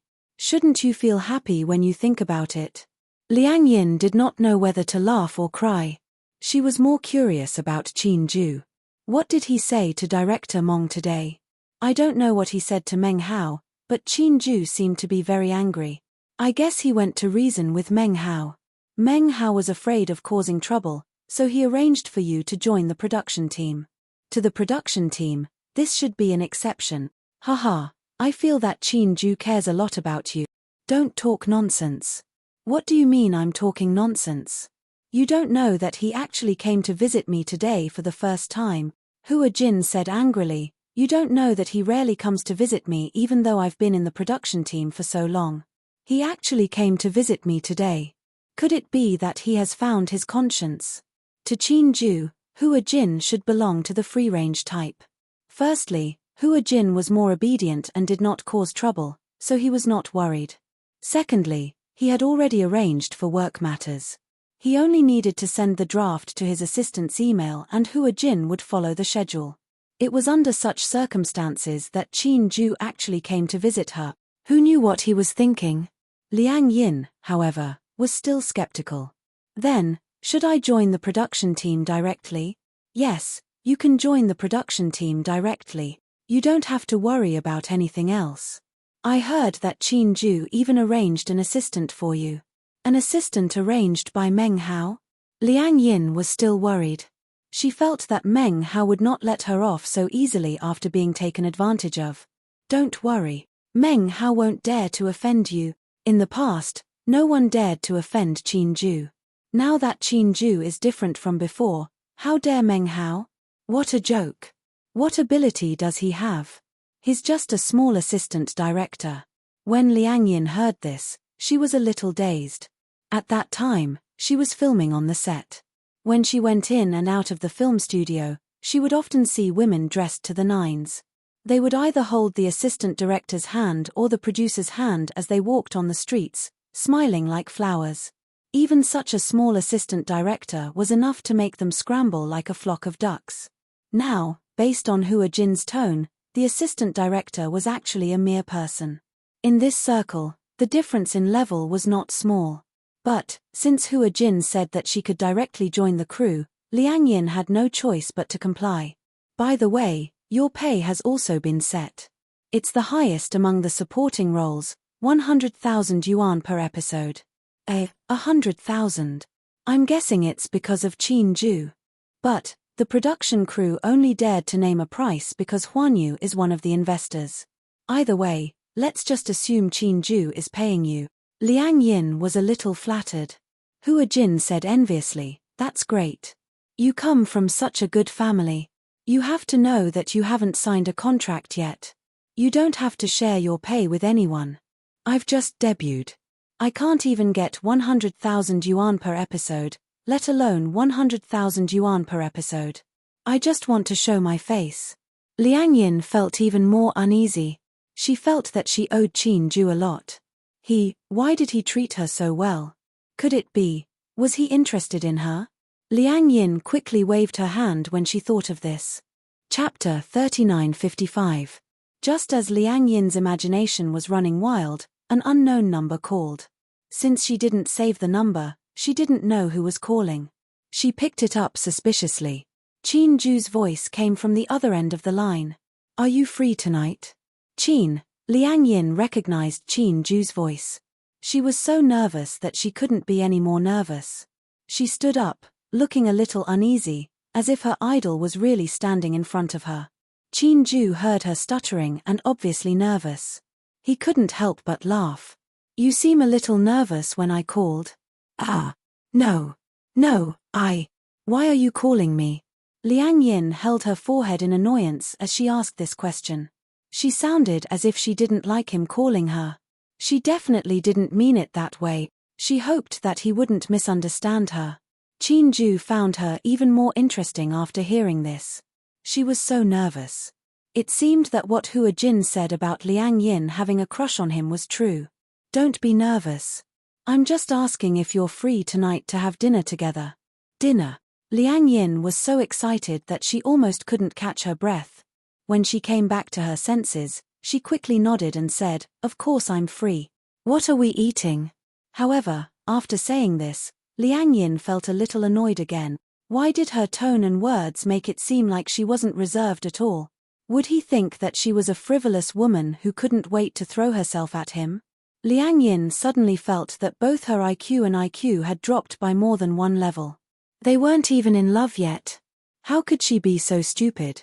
Could it be that the saying that a woman's IQ would drop when she was in love was true? Just as she was letting her imagination run wild, Chin-ju's voice came clearly from the receiver. "Did you hear what I said?" Liang Yin was so lost in thought that she didn't hear what he said clearly. She immediately said, "There seemed to be a problem with the signal just now." "What? What did you say?" "I asked you if it's convenient to pick you up now." "It's convenient." After Liang Yin gave him the address, she thought for a moment and said, Can you get there in half an hour?" "Well, if there's no traffic jam, we should be able to get there in half an hour." When Liang Yin heard this, she immediately felt a sense of urgency. After hanging up the phone, she immediately rushed into the bathroom to wash her face, wash her hands, and apply her foundation. She wasn't very good at makeup, but she knew how to do basic light makeup. However, she didn't know if it was because she was too nervous and flustered, but she seemed to have put on too much eyeshadow and too much lipstick. Just as she was about to start all over again, Chin-ju called and said that he was already downstairs. Liang Yin didn't have time to remedy the situation. She put on her coat and hurried downstairs. When she arrived downstairs, she saw Chin-ju's Bentley parked at the entrance of the neighborhood. He was sitting in the car, smoking a cigarette. When he saw her come downstairs, he immediately put out the cigarette, opened the door, and got out of the car. The moment he saw Liang Yin, his face froze. Chin-ju's deep gaze landed on her face. At first glance, he was attracted by her thick eyeshadow. She seemed not very good at makeup. Her eyeshadow was too thick, so her eyelids looked bloated. Chapter 39:56. Chin-ju asked, "Did you put on makeup?" When Liang Yin heard this, she became a little nervous. "What's wrong? Is it very thick?" Chin-ju touched the tip of his nose and said, "Yeah, it's a little thick. Like a little tabby cat." Liang Yin covered her face guiltily. She didn't have a mirror with her, so she didn't know what to do. "It's cold, let's get in the car first." As Chin-ju said this, he unlocked the car. Liang Yin lowered her head and got into the car in frustration. However, for some reason, perhaps because she was worried that she would sit too close to him, the failed makeup on her face was clearly visible. When Chin-ju got into the car and saw that she was sitting in the back seat, he was a little surprised. "Why are you sitting in the back?" "Well," Liang Yin said guiltily, "do you want me to go up and remove my makeup? I don't really know how to put on makeup. It seems too ugly." "If you don't know how to put on makeup, why do you want to put on makeup?" Chin-ju retorted. Hearing this, Liang Yin felt even more dejected. It looked like she really did put on makeup that was very ugly. Otherwise, he wouldn't have said that. Oh no. She had wanted to put on some pretty makeup to leave a good impression on him. In the end, she hadn't expected that it would backfire. Just as she was feeling more dejected, Chin-ju suddenly said, "I think you look good with makeup." When Liang Yin heard this, she was stunned. She was a little surprised and in disbelief. Really? Chin-ju nodded seriously and patted the front passenger seat. He smiled and said, "Come and sit here." Oh, she obeyed and moved to the front passenger seat. Just as she sat down, she saw Chin-ju's hand resting on the armrest. His fair and well-proportioned fingers looked like they were carved from jade. They were extremely beautiful. They were even prettier than a woman's hand. Liang Yin couldn't help but be entranced by them. Seeing that she kept staring at his hand, Chin-ju also looked at his hand. He turned it over and asked, Why do you keep staring at my hand? Liang Yin came back to her senses and looked up. When she saw him staring straight at her, she quickly turned her head and looked straight ahead. She gulped nervously, feeling unbelievably nervous. She was so nervous that her heart was thundering. Because, your hands are beautiful. Really? Qin Ju seemed to be used to it. There's no one who doesn't think my hands are pretty. Liang Yin smiled and rubbed her hands shyly. It was obvious that she didn't know how to act freely in front of him. Qin Ju opened the armrest box. Inside the armrest box were some makeup tools, cotton pads, and a makeup plate. He took them out and said to her, "Let me help you touch up your makeup." Ah!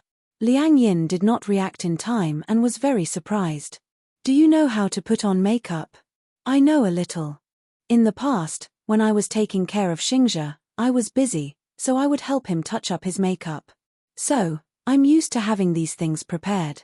At the mention of Xingzhe, loneliness flashed across Qin Ju's eyes. Liang Yin carefully took out the unpackaged food from the armrest and looked at the mirror. In the mirror, she finally saw her face that was not properly made up. It was purple. No wonder Qin Ju had been staring at her for so long. It was really unsightly. Qin Ju said, "Turn around." Chapter 39:57. Her heart was beating faster and faster.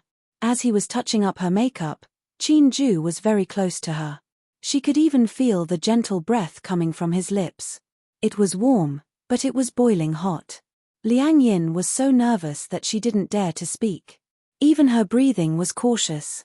After Qin Ju wiped away some of the puffy eyeshadow on her eyelids, he added some brown eyeshadow. It was very light, but it looked very natural. He then covered it with makeup powder. It's done. It was done. Qin Ju handed her the makeup mirror. Liang Yin picked it up and looked at herself. Oh my god. What a godly makeup touch-up. Originally, her makeup was very stiff. She didn't want to say that it was very erotic. She didn't expect it to become so delicate after his skillful hands. You look good. Liang Yin felt a little ashamed. Even a man looked better than her in makeup. Her hands were so bad that they were hopeless. Qin Ju smiled and said, "I think that with your talent, you don't need makeup unless it's a special occasion. You look very good without makeup." Liang Yin's face turned even redder. "What do you want to eat?" Qin Ju said, "I remember that you like Western food." "Yeah. I know a good restaurant. I'll take you there." When Liang Yin heard this, she was puzzled and asked, "You? Why do you want to treat me to a meal?" Qin Ju started the car and turned the steering wheel as he said, "Actually, nothing happened between us that night." Huh? Liang Yin was stunned for a few seconds. However, she quickly realized what Qin Ju was referring to. She immediately said, "You're talking about this. It's nothing. I didn't think too much about it. It's better for the person involved to explain it personally." Liang Yin was a little disappointed. She felt that Qin Ju's words seemed to be trying his best to distance himself from her. Actually, he didn't have to explain himself. She wouldn't let her imagination run wild. His explanation made it seem like he was trying to draw a clear line between them. "I know. I won't pester you because of this." Liang Yin said this because she thought Qin Ju was worried that she would pester him because of this. Qin Ju knew what she was thinking, but he wasn't in a hurry to explain. Instead, he said calmly, "I didn't mean anything by what I said that morning. I was just testing you. Hey! Because when I first saw you when I woke up, I felt that you weren't Hua Jin." Qin Ju continued, "But I wasn't sure, so I wanted to confirm it. Sure enough, you've really switched back. This was also a good thing that was worth celebrating. So, let's treat this meal as a celebration, and also as an apology for what I did back then." Liang Yin blushed and nodded. She was extremely nervous. How could she not be nervous when her Prince Charming was sitting right beside her? The car sped along. Until the car stopped at a Western restaurant with an extremely elegant environment. Liang Yin looked up and saw a series of English letters on the signboard, but it was not an English photo. French. Qin Ju went to the front passenger seat and opened the door for her. Liang Yin got out of the car, pointed at the signboard and asked, "What kind of Western restaurant is this?" This is French food. It's a 3-star Michelin restaurant. What's a Michelin restaurant? Isn't it selling tires? Qin Ju was speechless. Chapter 39:58. Indeed, there was a tire brand called Michelin that could be found everywhere. Liang Yin often saw this signboard's tires and a special cartoon character. Qin Ju pondered for a moment and said, "Actually, Michelin restaurants have another nickname." "Oh, what's the nickname?" "It's a restaurant that is troublesome to prepare and troublesome to eat." Liang Yin was dumbfounded when she heard this. So there was such a saying. Michelin dishes might take a lot of effort to prepare, but if you eat, the dish will be gone in a few seconds. Will you not be full? Coming to this restaurant is for this elegant atmosphere. But you shouldn't be hungry. Qin Ju said, "Why are you in a daze? Let's go in. I've already made a reservation." Oh, Liang Yin was about to enter when she suddenly realized that Qin Ju had stopped moving. His arm was slightly empty as he gestured to her. "Just hold my arm." Liang Yin was a little uneasy, but she still mustered up her courage and held his arm nervously. Somehow, she felt that this action was something that only couples would do. Qin Ju took her into the restaurant, and a waiter immediately led him to the reserved booth. Michelin restaurant had an elegant environment. When they walked in, the lights were dim, but it was enough to see the layout of the restaurant and the path under their feet. The two of them walked to the booth. The waiter first pulled out a chair and gestured for Liang Yin to sit down. It was Liang Yin's first time in this restaurant. She was not used to such thoughtful service and stood there in a daze. Qin Ju said, "Sit down." Only then did Liang Yin dare to sit down. Just as she sat down, the waiter adjusted the seat for her and walked to Qin Ju's side to pull out a chair for him to sit down. The service was too thoughtful. There was a kind of the sense of ceremony of European royalty. The service of this Michelin restaurant prioritized the ladies. In the same booth, the ladies would be prioritized before the men. The waiter looked French. This restaurant was originally opened by French people. Everything in the restaurant, even the details, had been restored to the original taste of Michelin. The waiter unfolded the napkin and carefully placed it on her lap. However, such a complicated etiquette made her feel even more uneasy. She was afraid that she would ruin the dining ceremony of the restaurant and become a joke to others. She felt that most of the people who went in and out of the restaurant were either rich or respectable, but it was her first time stepping into such an expensive restaurant. This was even more luxurious than the Western food Hua Jin had treated her to. After laying out the napkins, the waiter served 2 appetizers. There were 2 appetizers.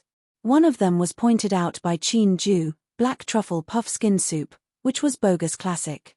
It was said that only VIP guests could enjoy this dish, and it was not available to outsiders. On the surface, the cup looked like it was made of crispy pastry. After poking open the golden skin, one could see the warm soup inside. Liang Yin was suddenly in a dilemma. The dishes were so exquisite that she didn't know how to eat them. Previously, when he went to the Western restaurant, he still knew how to cut the steak. So, should he just drink the crispy skin soup or? Liang Yin looked at Qin Ju, asking for advice. Chapter 39:59. She took a bite and the fragrance lingered in her mouth. Liang Yin followed Qin Ju's example. She soaked the pastry in the soup and took a bite. It was delicious. The appetizer was Hungarian cheese, which was also delicious. Just like that, she finished all the appetizers in no time. The waiter was standing at the side. When he saw Qin Ju raise his hand, he immediately walked over and took away all the plates.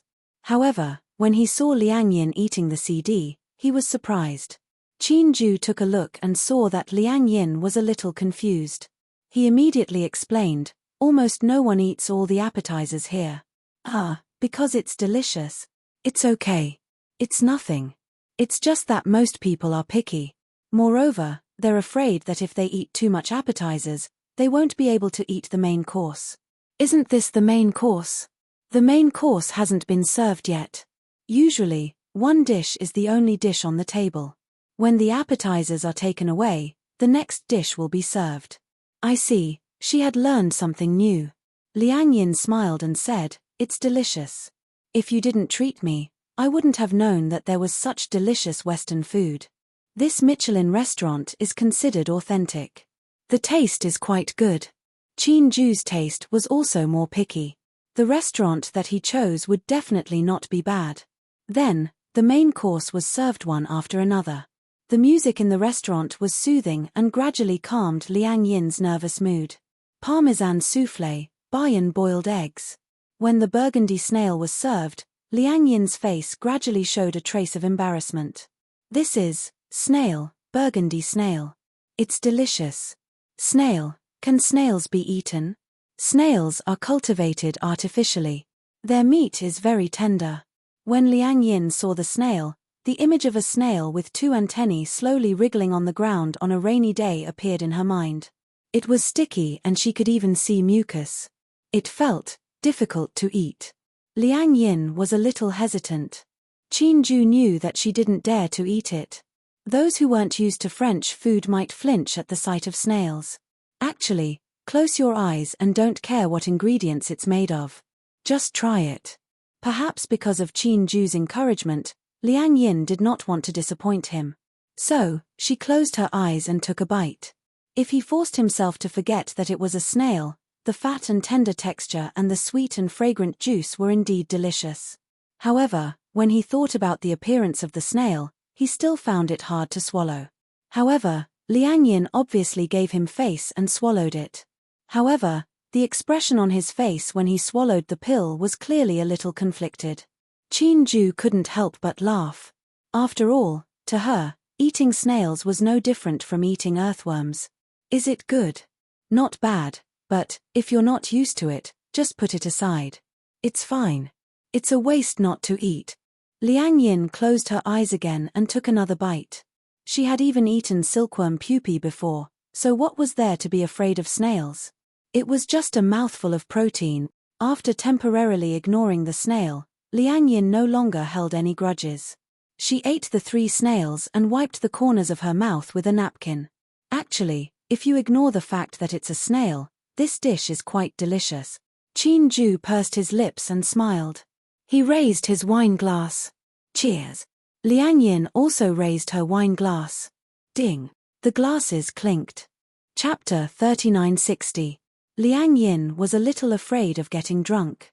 She didn't know how she would behave when she was drunk and whether she would make a fool of herself. So, she asked, "Will I get drunk?" That depends on your alcohol tolerance. However, no matter how bad your alcohol tolerance is, at least you won't get drunk after drinking this glass. Qin Ju paused and said half-jokingly, "But if you can't drink, don't force yourself. I don't accept scams." Liang Yin pursed her lips and smiled. She suddenly felt that it was very comfortable to get along with humorous men like Qin Ju. It was no wonder that people said that when they were young, they liked to chase after young, fresh meat because they were handsome and had a youthful aura. However, most women still ended up with mature and steady men. Qin Ju was a typical mature man. At this moment, the lights in the booth suddenly dimmed. Liang Yin was shocked. She thought that there was a power outage. But if there was a power outage, the lights wouldn't have dimmed so gradually. Qin Ju saw Liang Yin's surprised expression and immediately said, "This is a special program for this restaurant." Special program? While Liang Yin was still curious, she saw the holographic projection lights above her head emit a glassy color that wasn't dazzling. Then, this charming and resplendent light gently fell on the white tablecloth. Such a big table now became a natural projection screen. The entire tablecloth was rendered into the Milky Way by the lights. It was too beautiful. It was so beautiful that it was suffocating. Liang Yin sucked in a breath of cold air. She didn't expect that the white tablecloth, which she thought looked ordinary when she sat down, would be so ordinary. She didn't expect that a holographic image would give her the feeling of being in a dazzling galaxy. "It's so beautiful." Qin Ju smiled and looked at Liang Yin. Liang Yin looked at the resplendent lights in a daze. Along with the music, all kinds of beautiful effects were created. "Can I take a picture?" "Of course." After getting Qin Ju's approval, Liang Yin quickly took out her phone, took a picture, and uploaded it to her WeChat moments. She often used WeChat, but she didn't have many friends on it. Hua Jin was also there. Not long after Liang Yin uploaded the post to her WeChat Moments, Hua Jin saw it. He went to look for Qin Ju furiously and sent him an angry emoji. Qin Ju, you guys had a secret meeting behind my back and even went to eat a Michelin 3-star restaurant. Why didn't you bring me along? Qin Ju took out his phone and saw that it was a message from Hua Jin. He glanced at it and threw it aside, ignoring it. Hua Jin went to harass Liang Yin again. Okay, you guys went to have fun behind my back and left me alone in the hotel. Liang Yin replied with a snickering emoji. Hee, I won't bring you. Hua Jin exploded in anger and sent an aggrieved kitten emoji. In the blink of an eye, tears flowed like a river. If there's good food next time, I won't bring you guys along. Liang Yin smiled and replied with a tongue-out emoji. Then, she ignored Hua Jin. Qin Ju saw that she was holding her phone and guessed that it was a message from Hua Jin. He asked, Hua Jin went to harass you? Yeah, he said that we didn't bring him to Michelin and he was angry. Qin Ju snorted. Did I not bring him here to eat enough? He must be sick of it. Do you guys come here often to eat? Chapter 3961. Liang Yin lifted the wine glass and took a sip of champagne. Perhaps it was because of the small amount of alcohol, but her face turned red all of a sudden. On the way back, Qin Ju had been drinking, so he called the chauffeur to help Liang Yin into the car. She was obviously a little drunk and a little groggy, but she wasn't exactly drunk. She only felt that Qin Ju's voice was a little ethereal and distant. The heater was turned on in the car, so it was very warm. Liang Yin leaned against the seat and felt her head suddenly become heavy and groggy. Seeing that her head was swaying, Qin Ju simply reached out his arm and put it around her shoulders so that she could lean on his shoulder. For some reason, at that moment, Liang Yin suddenly became clear-headed. Even though she had indeed drunk some wine earlier and felt a little tipsy, Qin Ju's action had undoubtedly startled her awake. Leaning on his shoulder, she was so stiff that her whole body was tense. Liang Yin mustered up her courage and opened her eyes a little to sneak a peek above her head. Qin Ju looked out the window quietly. His chiseled side profile was extremely exquisite, like a work of art carved by the gods. With such good looks, he could definitely debut as an idol.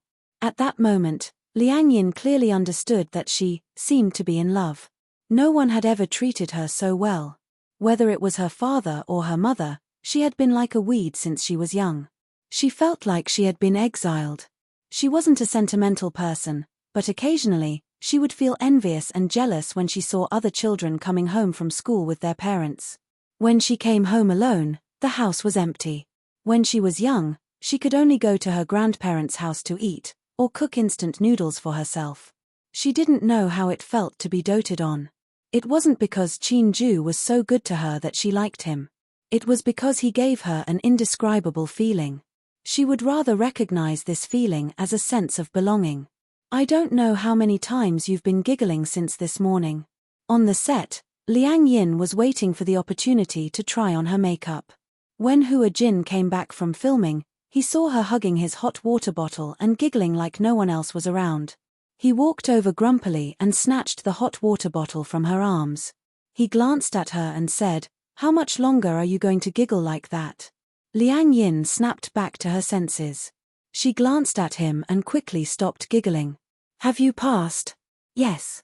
"Wait for the next one." Hua Jin sat down and looked at her expression suspiciously. Even though she wasn't wearing makeup or blush, her red cheeks looked like they had been dyed with rouge. He couldn't help but feel suspicious. "What did you guys do yesterday?" Liang Yin said, "Nothing. I saw you giggling like a fool." Hua Jin smiled wickedly. "Did you make any progress yesterday? What are you thinking? What else did you do after dinner yesterday?" "We didn't do anything. After dinner, he sent me home and then left." Hua Jin furrowed his brows.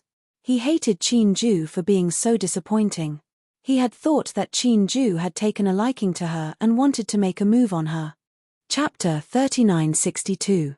At last night's dinner, Hua Jin had thought that Qin Ju wanted to serve meat directly. He didn't expect that Qin Ju had become a vegetarian. Boring, HMPH. When Liang Yin heard that, she could guess what Hua Jin was thinking. She snorted coldly. Do you think Chin-ju is like you? He's a gentleman, not what you think. He's a gentleman. Do you want me to talk to you about his past relationships? Hua Jin deliberately baited her. As expected, Liang Yin took the bait and became excited all of a sudden. Past relationships? Tell me about it. Temph, if you want to know, I won't say. Hey. Liang Yin hated people who kept people in suspense and didn't satisfy their curiosity. Was there a need to ask? It was obvious that he was doing it on purpose. Since Hua Jin didn't say anything on purpose, Liang Yin also resisted the urge to ask. Firstly, she didn't want Hua Jin to get what he wanted. Secondly, it didn't seem appropriate to ask about his past. However, Liang Yin started to ask Hua Jin about other things. Do you know what Chin-ju likes to eat? For example, what kind of dishes he likes to eat. Also, what kind of fruits and flowers he likes. Hua Jin said casually, he's a capitalist. He likes money the most. Money can buy everything you say. Liang Yin was speechless. She was speechless. Hua Jin frowned slightly. Why, you want to make soup and cook for him? I heard that when he goes to work, he either orders takeout or eats from the cafeteria. The food in the cafeteria must be terrible, right? If I remember correctly, when Huanyu was still in charge of CEO Mu, the chefs in the cafeteria at Huanyu's headquarters were all 5-star chefs. This tradition hasn't been broken yet. In other words, he was saying that a 5-star chef would surely be able to cook better food than him. Liang Yin was rebuffed one after another. She pursed her lips, feeling wronged. Then, I'll knit a scarf for him. Knitting a scarf? Hua Jin narrowed his eyes and teased, can't you be more mature and knit something difficult? I know how to knit scarves and scarves. Really? Why would I lie to you? Hua Jin said confidently, isn't a scarf just a matter of 2 needles tying a row of knots, then threading, hooking, and picking? Liang Yin was hit hard again. Her whole person was like a wilted eggplant. She hung her head and looked very depressed. But you can buy him a gift. I don't know what gift to give. I have a feeling that Chin-ju lacks nothing. Hua Jin winked at her. Do you know what Chin-ju likes? What? Men are just like women who like lipstick, bags, and jewelry. Men also have things that they like. What? Chin-ju has a hobby of collecting things. I remember his walk-in closet has a row of drawers filled with all kinds of beautiful cufflinks. In fact, most of them are out of print. Cufflinks. Liang Yin felt that it was not a problem. These cufflinks shouldn't be expensive, right? Those that are not expensive usually cost a few thousand yuan. Those that are expensive, such as those with diamonds or gems, cost a few 100,000 yuan. Those that are out of print cost a few million yuan. There are even some that are hard to estimate. Liang Yin was dumbfounded when she heard this. A few million yuan? Hey! She remembered that cufflinks were the kind that replaced the original cufflinks and were nailed to the cuffs. Why, someone spent a few million yuan just to buy a pair of cufflinks. How extravagant. Chapter 3963. I remember when I accompanied Chin-ju to the Fashion Week last year, the brand manager of Cartier gave him a pair of cufflinks worth $1 million. There are also Bulgari and Hermes. Chin-ju prefers Bulgari and Versace. These 2 brands are the most common in the cufflinks at home. Liang Yin was already dizzy from listening to them. She felt that the $1 million she held tightly was not worth mentioning in front of these 2 brands. Evil capitalist. Wasn't the gap between the rich and the poor a little too big? After trying on her makeup, Liang Yin hailed a cab and went to the department store. Standing at the Bulgari counter, she was still dizzy. Should she buy it? If she did, what reason should she give to Chin-ju? Liang Yin thought hard and finally came up with a reason. Just say that I'm thanking him for treating me to a Michelin restaurant. Okay. It's decided then. She put her hand in her pocket and held the bank card tightly. Because she had been holding it, the cold bank card felt warm. Liang Yin walked into the Bulgari counter, trembling with fear. The reason why she was trembling with fear was that Bulgari's magnificent facade was a little dazzling. Even the staff at the counter were exquisitely dressed and good-looking. Let's walk around first. It was better to take a look at the price. Otherwise, if she asked, it would be hundreds of thousands or millions. What should she do if she couldn't afford it? That would be awkward. She felt that this kind of store was not a place for her. Liang Yin strolled around the counter as if there was no one else around. The staff in charge of the store sized her up and didn't pay much attention to her. No one came forward to serve Liang Yin. Those who worked in such a counter were all elites.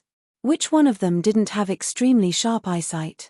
Just by looking at her from head to toe, they could tell what brand she was wearing. Liang Yin was wearing clothes bought online. At most, they cost a few $100s.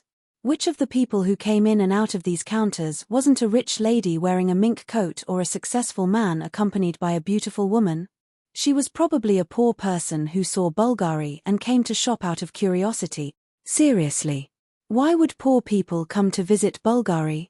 However, after seeing that no one was there to serve her and that she had been walking around alone for a long time without any intention of leaving, the shop assistants gathered together and looked at her with disgust.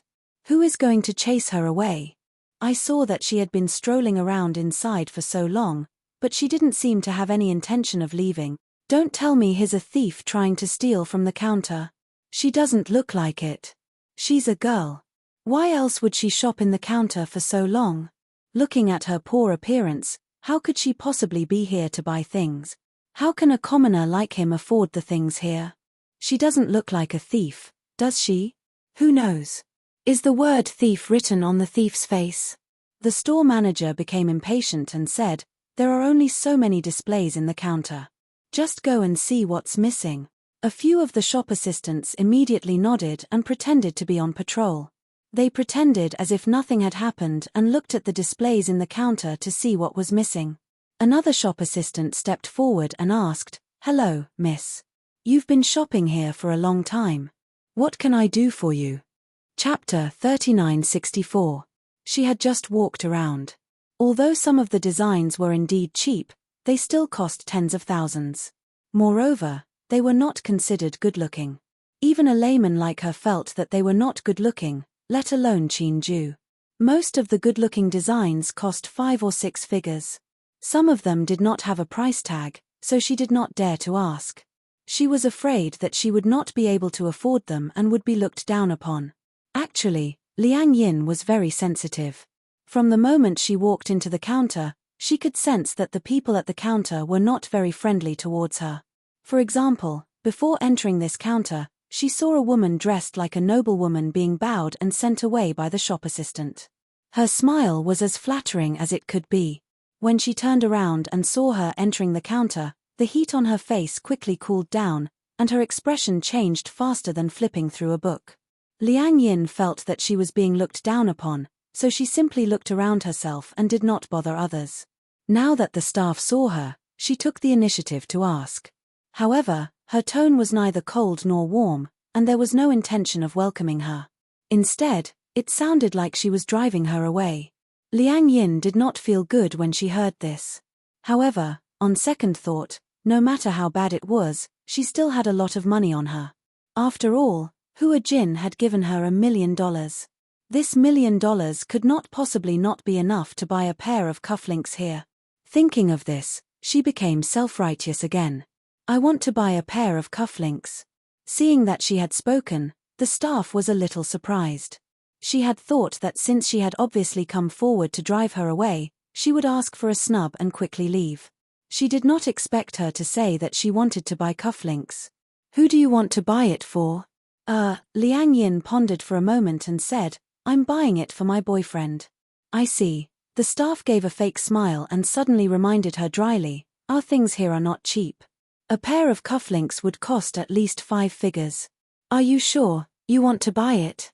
She asked so tactfully because she wanted to indirectly remind her that the things here were expensive and not cheap. She had to think carefully. What if she eagerly introduced them and the customer thought that they were expensive and did not want to buy it? Then wouldn't she be wasting her breath? It was not that they were too snobbish. Indeed, sometimes, in order to welcome a customer, the customer only came to the counter to take a look. It was nothing more than wanting to see the true face of the luxury goods. In fact, They did not really want to buy it. However, he still had to entertain the customers who entered the store.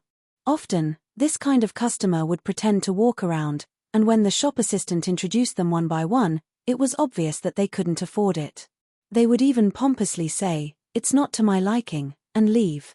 As for the really good customers, they were snatched away by other colleagues. On the surface, these counter clerks got along well with each other, but in fact, all of them were very clear-headed and astute. Why would they go against their own performance?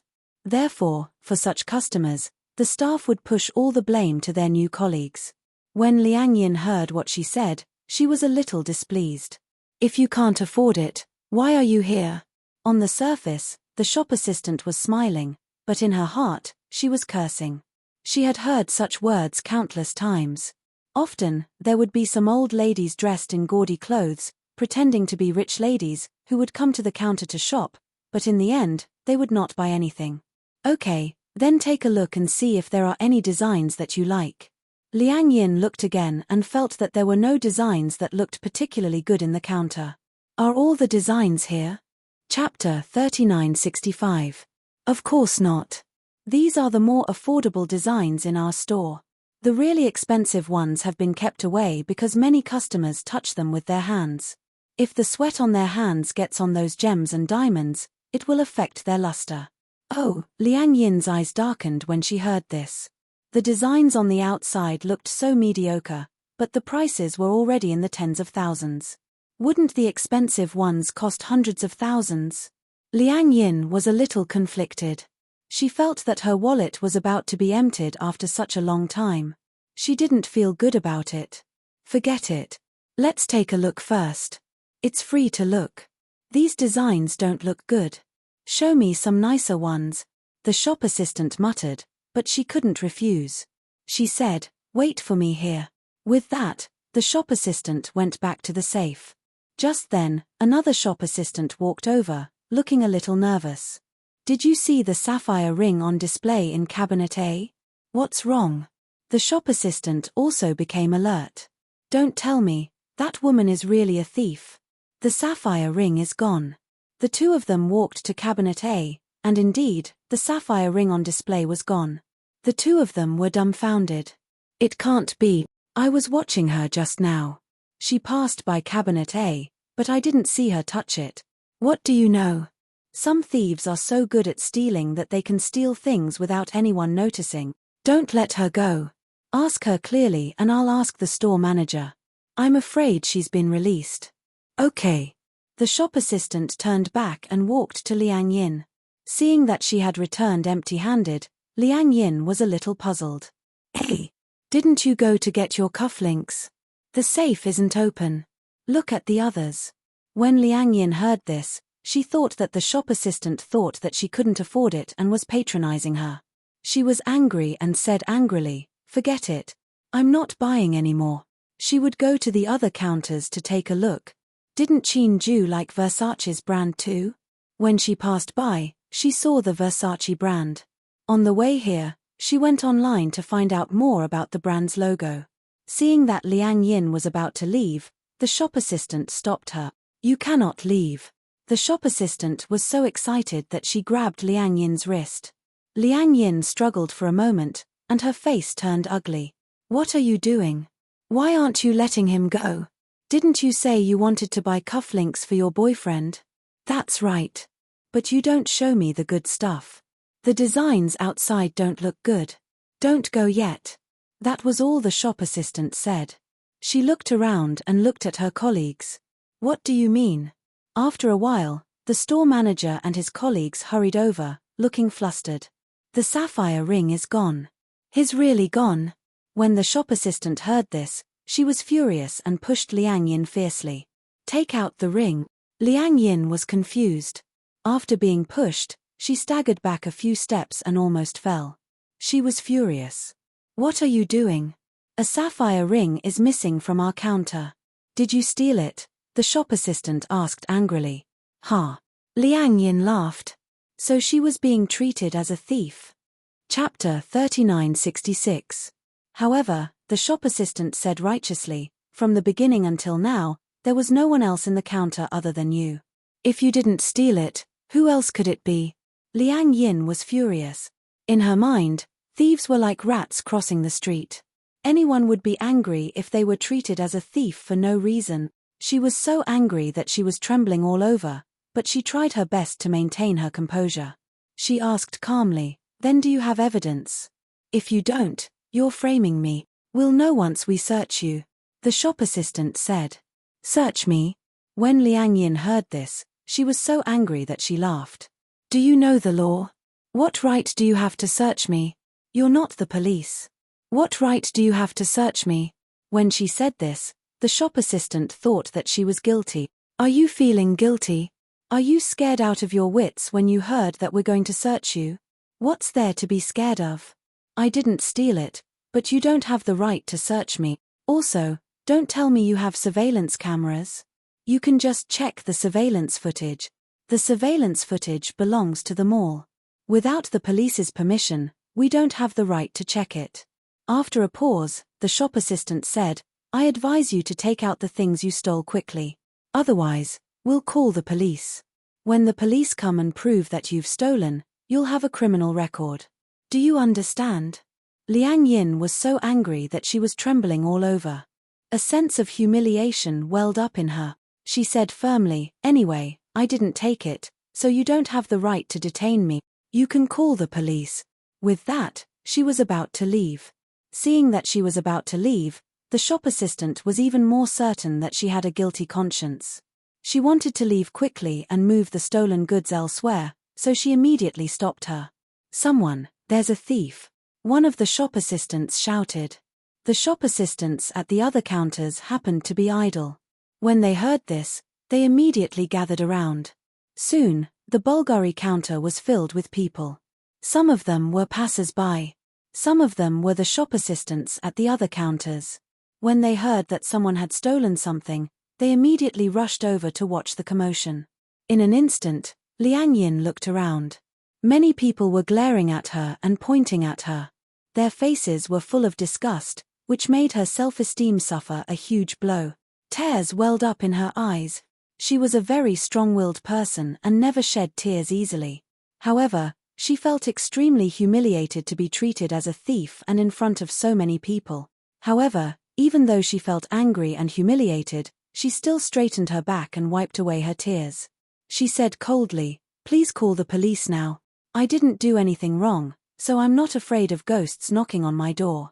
It's the same even if the police come." "Fine. You're so stubborn. Since you said you want to call the police and aren't afraid of embarrassing yourself, then what are we afraid of? Anyway, if something is missing, they will definitely report it to the police. Just wait for your record."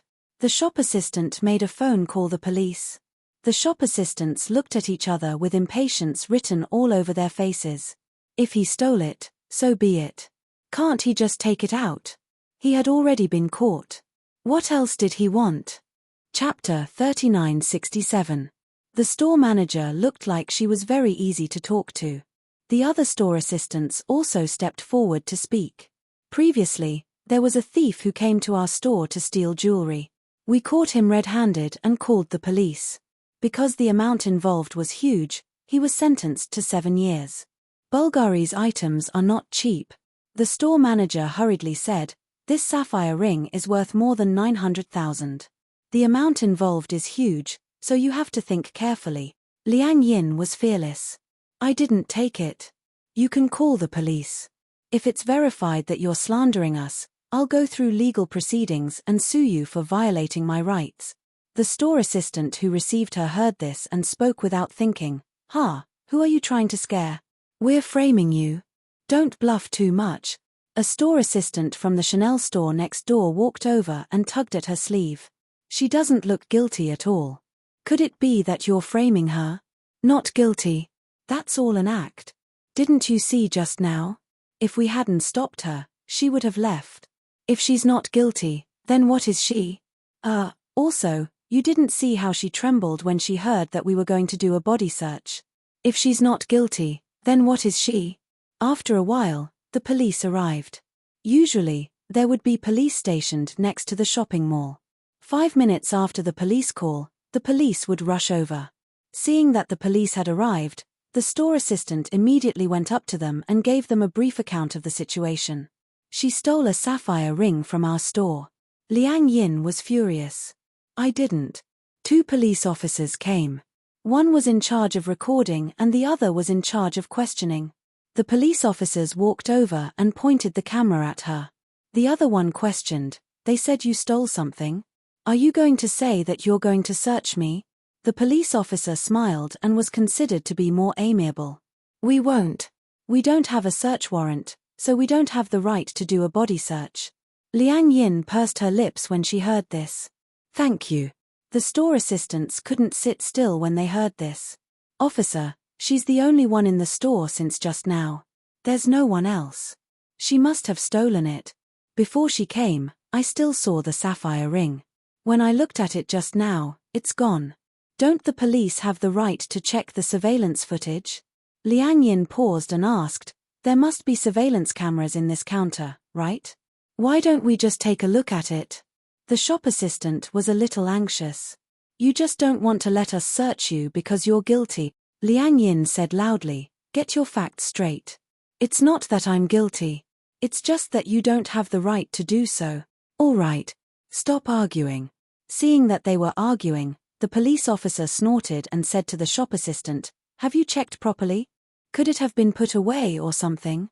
Most people wouldn't dare to touch such an expensive item. We've checked, but there's nothing. All right, let's go to the surveillance room and retrieve the footage. The shop assistants and the store manager had no objections. Hence, the police officers brought the store manager and Liang Yin to the mall's surveillance room. When they entered the surveillance room, they showed their police badges, and the police officers instructed the security guards to retrieve the surveillance footage of the Bulgari counter. They adjusted the footage to the moment after Liang Yin entered the counter and watched the footage frame by frame. Chapter 3968. Because she was standing sideways, all that could be seen was her raising her hand.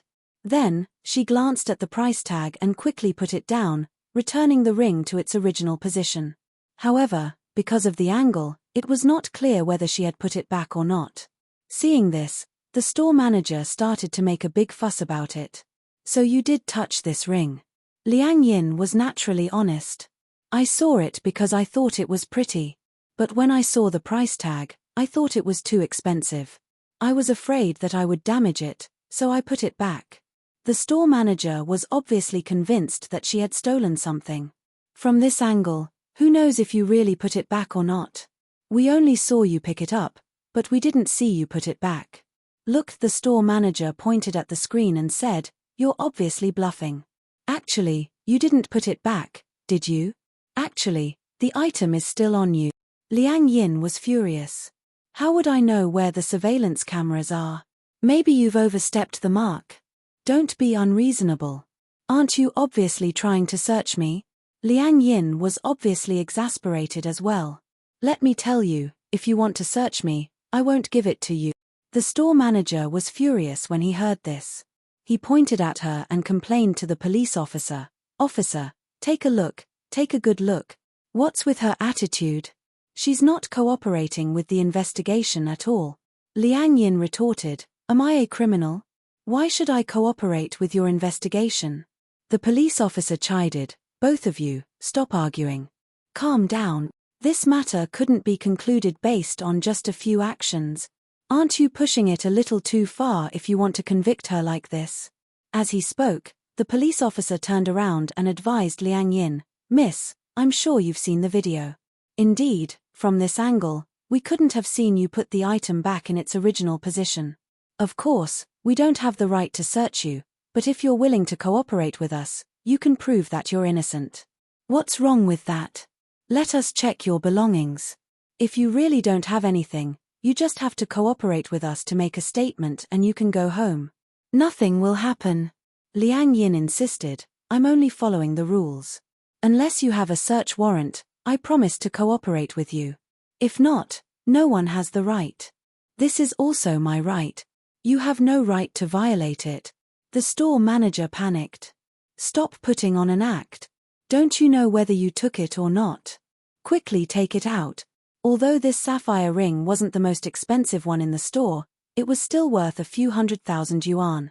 If it disappeared for no reason, the store manager would also be held responsible, and he would lose his golden rice bowl. Of course she was anxious.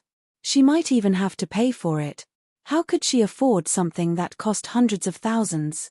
As a result, his emotions began to rise. Liang Yin's attitude was still firm. Give up. Do you think I'm the kind of person who would humiliate myself? I'm clearly innocent, so why should I be searched? Only criminals are searched, right? The store manager also clamored, if you're innocent, then why do you look so guilty? Just take out your belongings for us to see. If you really don't have anything, who would be willing to waste time on you? Chapter 3969. Liang Yin was furious. She pursed her lips. She wanted to cry, but she held it in and swallowed her grievances. If she were to show weakness in front of such a person, that would be the greatest insult to her. The two of them continued to waste time. The police were in charge of looking at the surveillance footage. After looking at it, other than the one suspicious point, they couldn't find any problems. They were at their wits' end. Could it have fallen into a corner? The policeman proposed such an idea. The store manager immediately said, "That's impossible. There can't be a blind spot." Liang Yin retorted, "Who knows if you stole it?" The store manager retorted angrily, "Watch your mouth." Liang Yin ignored her and sat down on the chair with her back facing the store manager. She didn't say a word. No matter how the store manager tried to provoke and humiliate her, she tried her best to look indifferent. Soon, the regional manager rushed over. When he heard that a ring was missing, he appeared anxious and reprimanded the store manager. "Why is a ring missing all of a sudden? What's going on?" The store manager pursed her lips and gestured at Liang Yin, who was sitting at the table. She said sarcastically, "I suspect that she stole it." The regional manager glanced at Liang Yin and threw a question at the store manager. "Do you have any evidence?" No, that's bullshit. The regional manager said harshly, "If this ring is gone, you can pack your bags and get lost. I can't protect you anymore." The store manager bit her lip and watched the regional manager leave. When she looked at Liang Yin again, her eyes were filled with resentment. "It's all your fault." Without any warning, she suddenly pounced on Liang Yin and gave her 2 tight slaps on the face without any explanation. "You must have stolen it." Liang Yin wasn't one to be taken advantage of. Not to be outdone, she retaliated with a slap. "Don't be unreasonable."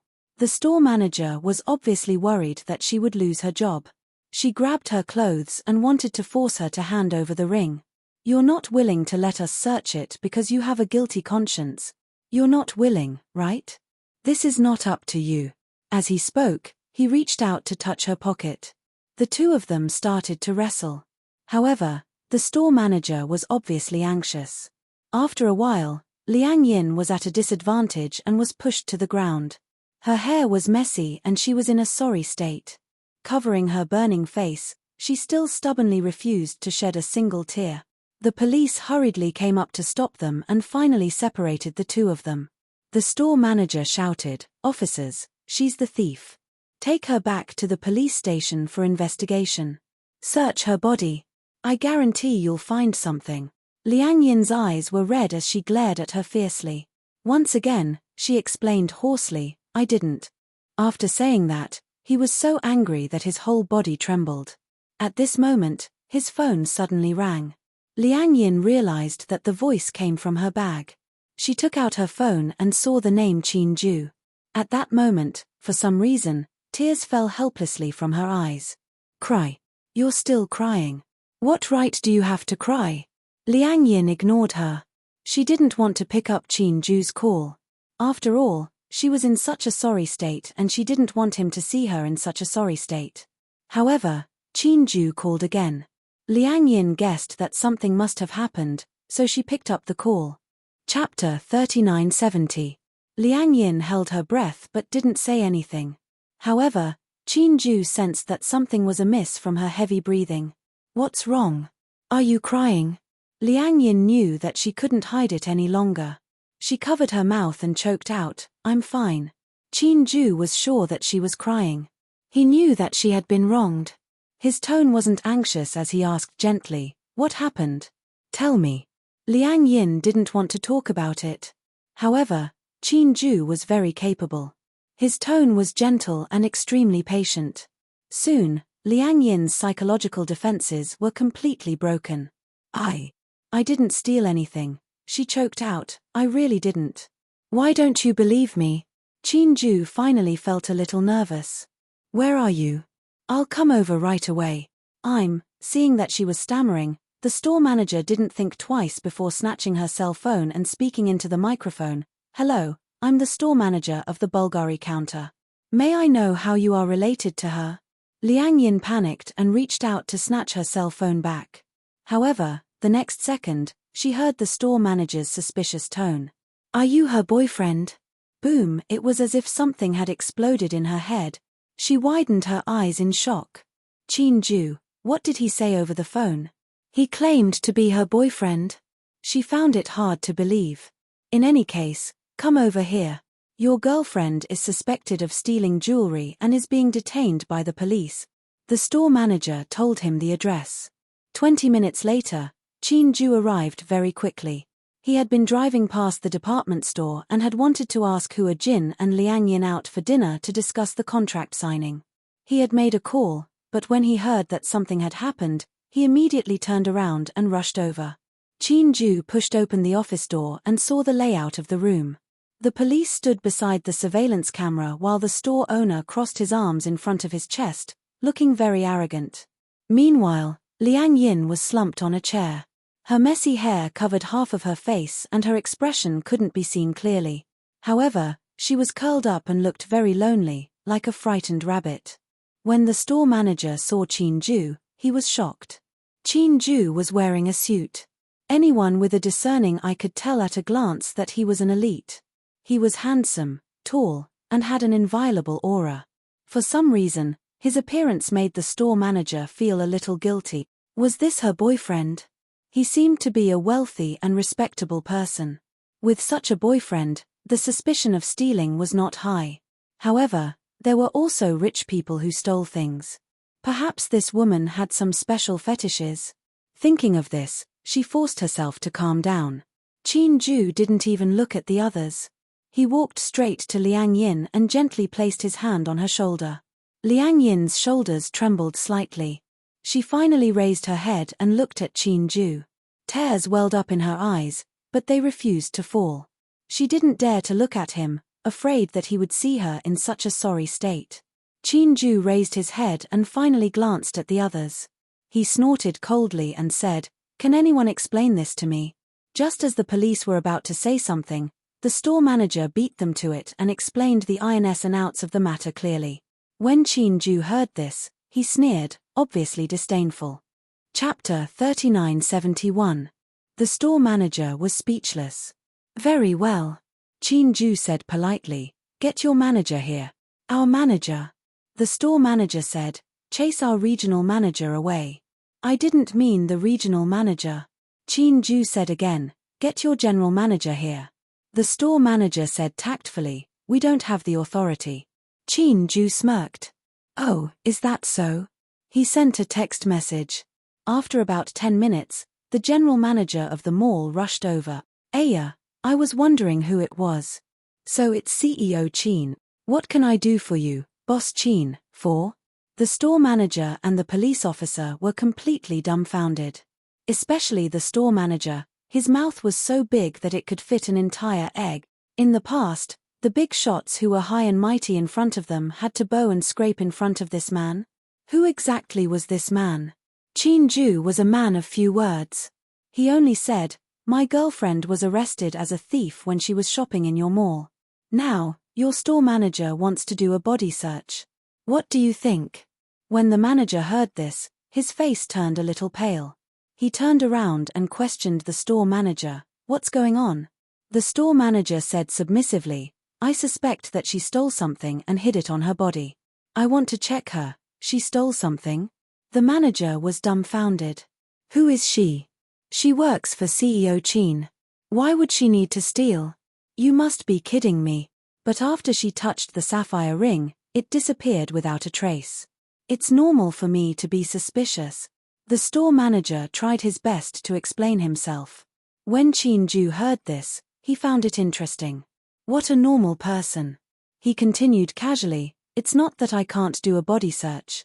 My girlfriend is suspected and I have to prove my innocence. If the results show that I'm guilty, I'll bear all the consequences and responsibilities. But if I'm not, I'll have to trouble your mall to give a reasonable explanation and compensation. Also, Chin-ju's gaze suddenly fell on the store manager. Get out of here." His tone was calm, but there was an air of authority about it. When the store manager heard this, he was nervous and unhappy. No matter how big of a figure he was not the management of this mall. What right did he have to say that he should get lost just because he was told to? However, the mall manager knew that he couldn't afford to offend a ruthless person like Chin-ju. Thus, he quickly smiled and said, "Why do you need to search me? You're making a mountain out of a molehill. We're not the ones making a big deal out of nothing." Chin-ju naturally categorized Liang Yin as the same as him. When Liang Yin heard this, she did not say anything. However, with Chin-ju around, she felt an inexplicable sense of security. Even though she had Chin-ju's support, she still explained, "I came to the counter because I wanted to buy some jewelry, but the staff at the counter obviously didn't want to serve me. Just as I was about to leave, I was stopped. They said that they suspected me of stealing, but I said I didn't steal, so I really didn't steal. If I had stolen, I wouldn't have been able to get away with it. If it's not mine, I shouldn't take it. Even a child knows this." After a pause, she continued, "Similarly, respecting a person's character and dignity is a basic principle. Doesn't your mall have this basic principle?" This was a serious matter, but it was a human rights issue. Chapter 3972. This was a serious matter, but it was a human rights issue. The manager did not dare to be negligent. Although Chin-ju had said that he was willing to be searched, the problem was, did he dare to? Chin-ju's gaze was cold. If one were to use an idiom to describe the expression on his face, it was frighteningly gloomy. It was a kind of coldness that Liang Yin had never seen before. When Chin-ju said that she was willing to cooperate with the search, she didn't feel sad at all. She knew that Chin-ju wouldn't let her suffer any losses. At that time, if he was really searched, not only would the store manager be fired, he would also lose his official position. Even if this woman really stole hundreds of thousands of yuan worth of jewelry, he would not dare to search her. If he really found something, he would offend Chin-ju even more. Hence, the manager naturally wanted to turn the tide. "CEO Chin, this is our fault. We are very sorry that this lady had a bad shopping experience. We will definitely improve our service standards in the future. At the same time, we absolutely believe that this lady is absolutely innocent. We will definitely not do a body search. Please rest assured." The store manager was hesitant. "But, manager, shut up." The manager turned to her and scolded, "You work at the Bulgari counter, right? As the store manager, don't you know the purpose of the counter? That is to respect the customers. How on earth did a person like you become a store manager? From today onwards, you are no longer the store manager of Bulgari. Pack your bags and get lost." The store shut up. The manager was afraid that she would speak too much and offend Chin-ju. If she said another word, he would strangle her to death. The store manager had some foresight. When she saw the manager's fierce gaze, she immediately understood that even if this woman really stole the jewelry, there was nothing she could do. At this moment, the store manager heard her cell phone ring. She was puzzled. She picked up her cell phone and saw that it was a call from one of the employees. She walked to the side and answered the call quietly. As soon as the call connected, she heard the excited chatter of the employees. "Store manager, we found the ring." "Huh?" The store manager did not react in time. What was going on? Didn't they say that the ring was missing? How did they find it again? What was going on? Her mind was blank, as if it had been bombed by an atomic bomb. "Oh, it's Lin Lin." The ring fell into the gap of the ring holder. She looked for it for a long time but could not pry it open. "It's here, it's here." This was great news. The store manager's face turned pale. The ring. She found it.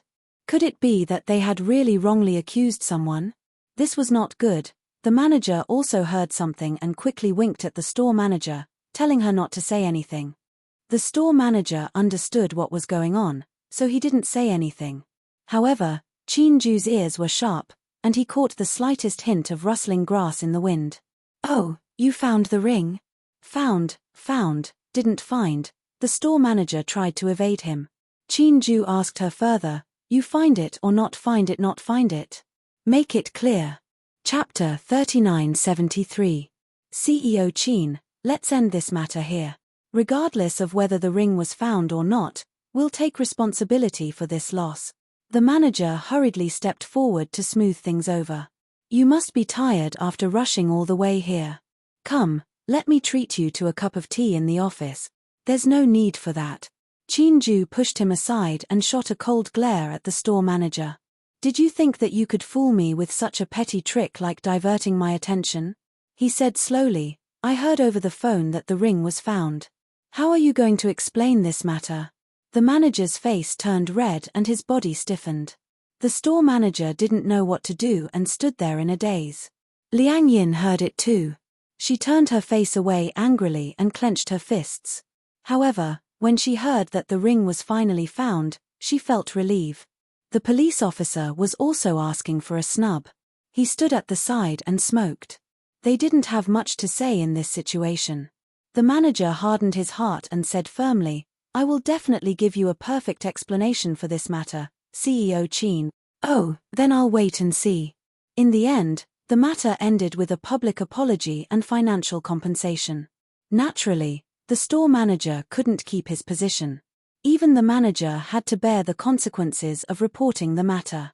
Liang Yin didn't know how the matter was resolved. She sat in the reception room the whole time and was served good tea and snacks. The people in the public relations department were trembling in fear, afraid that they would miss out on anything. When Chinju came to pick her up and the two of them walked out of the mall, Liang Yin rubbed her red and swollen eyelids and smiled at him. "Thank you, Chinju." Chinju turned around calmly. When he heard her, he asked casually, "Thank me for what? If you hadn't arrived, I wouldn't know how to resolve this matter. You should have told me first." Chinju continued, "If I had stepped in, this matter would have been easy to resolve. I'm just angry." Anger appeared on Liang Yin's face. "What right do they have to search me? I just feel that it's unfair that they thought I was a thief based on a one-sided view. Actually, a body search isn't a big deal to me. I just didn't want them to get away with it." Chinju smiled. "You're extraordinarily stubborn." Liang Yin pursed her lips. She knew that she was a little stubborn. "Why did you want to shop at Bulgari?" Chinju pretended to ask casually. When Liang Yin heard this, she looked away guiltily and stammered, "I'm just bored, so I came to shop." As she said this, she sighed in her heart. In the end, she didn't find the cuff links for him. "I see." Chinju chuckled. "It's true that people will be prejudiced against you if you wear this to Bulgari. After all, the shop assistants at these counters have sharp eyes. They can tell at a glance how much you're wearing and where you bought it. There's also the nouveau riche who's who's. The nouveau riche won't come to Bulgari. Why? Some of them don't even know what Bulgari is. They only know Chanel, Dior, and L'Oreal. Moreover, the more a nouveau riche is, the more he has to wear gold and silver and dress well." When Liang Yin heard this, she raised her eyebrows. "All right. Well, I'm too poor to be looked down upon." Chinju silently glanced at her and slowly smiled. Chapter 3974. Tonight. Was he asking her out? Liang Yin asked curiously, "What's the matter?" "It's about signing a contract. I want to talk to you about it." "Signing a contract?" Liang Yin was really flattered. "Is it, signing a contract with you?" "Yes, with Huanyu," Chinju replied. "Ah," Liang Yin pondered for a moment. Then, "Will you be my manager?" Chinju heard this and asked with interest, "You want me to be your manager?" Liang Yin nodded her head vigorously. "I think you're very capable and you know how to take care of people. If you're my manager, you'll definitely learn a lot." The most important thing was that she would have more opportunities to interact with him. As the saying goes, the The pavilion closest to the water enjoys the moonlight first. Liang Yin actually wanted to put on an act. It would be even better if she could spend more time with Qin Ju. Actually, this was the best time to confess her feelings. But, what if she got rejected? Then, it would be very awkward. What if Qin Ju didn't like her at all? What if she confessed to him and he avoided her instead? In any case, she should try to get him to be her manager first. Then, she could naturally cultivate their relationship. Anyway, there was still a long way to go. There would be more opportunities in the future. Liang Yin muttered in her heart. Seeing that she was in a daze, Qin Ju didn't say anything. We'll talk about the details later. Also, there's something I want to tell you. If I become your manager, I'll get a very high commission. How high? Liang Yin asked curiously. For the first contract period, it'll be split in 37. 37? Liang Yin did some calculations. It wasn't too high. If she could get 70%, it would be a considerable amount. Seeing that she didn't seem to take it seriously, Qin Ju reminded her again. You get 30%, I get 70%. Qin Ju raised his eyebrows. Why? You can't accept it. No. I'm okay with it. Liang Yin looked nervous, as if she was afraid that Qin Ju would go back on his word. Qin Ju blinked his eyes and curled his lips into a smile. It seemed that this girl was really interested in him. He couldn't hide his thoughts at all. However, Qin Ju did not realize that this smile of his was so charming that Liang Yin was bewitched to the point that she was dizzy. Heavens, heavens, how could there be such a handsome man in this world? It turned out that there really was such a person in this world. When he smiled, it was as if there were stars hidden in his eyes. Liang Yin peeked at him, trying to suppress the love in her heart. There are trees on the mountain and branches on the tree. The heart pleases the Lord, but the Lord does not know. Qin Ju feigned ignorance. However, how could this shrewd man not see that the girl in front of him had feelings for him? Hey, why are you two together? When Hua Jin saw Qin Ju and Liang Yin appear together, he was so shocked that his eyes widened. Then, as if he had discovered some adultery, his eyes narrowed. You! Don't tell me, Liang Yin glared at him. Don't spout nonsense. Hua Jin immediately said aggrievedly, I haven't said anything yet. Why are you feeling so guilty? Liang Yin felt even more guilty after being teased by him. Wasn't she making it obvious that she was trying to hide something? Something happened, Qin Ju explained. Naturally, Hua Jin had to be concerned. Qin Ju didn't hide the truth from him and told him the whole story.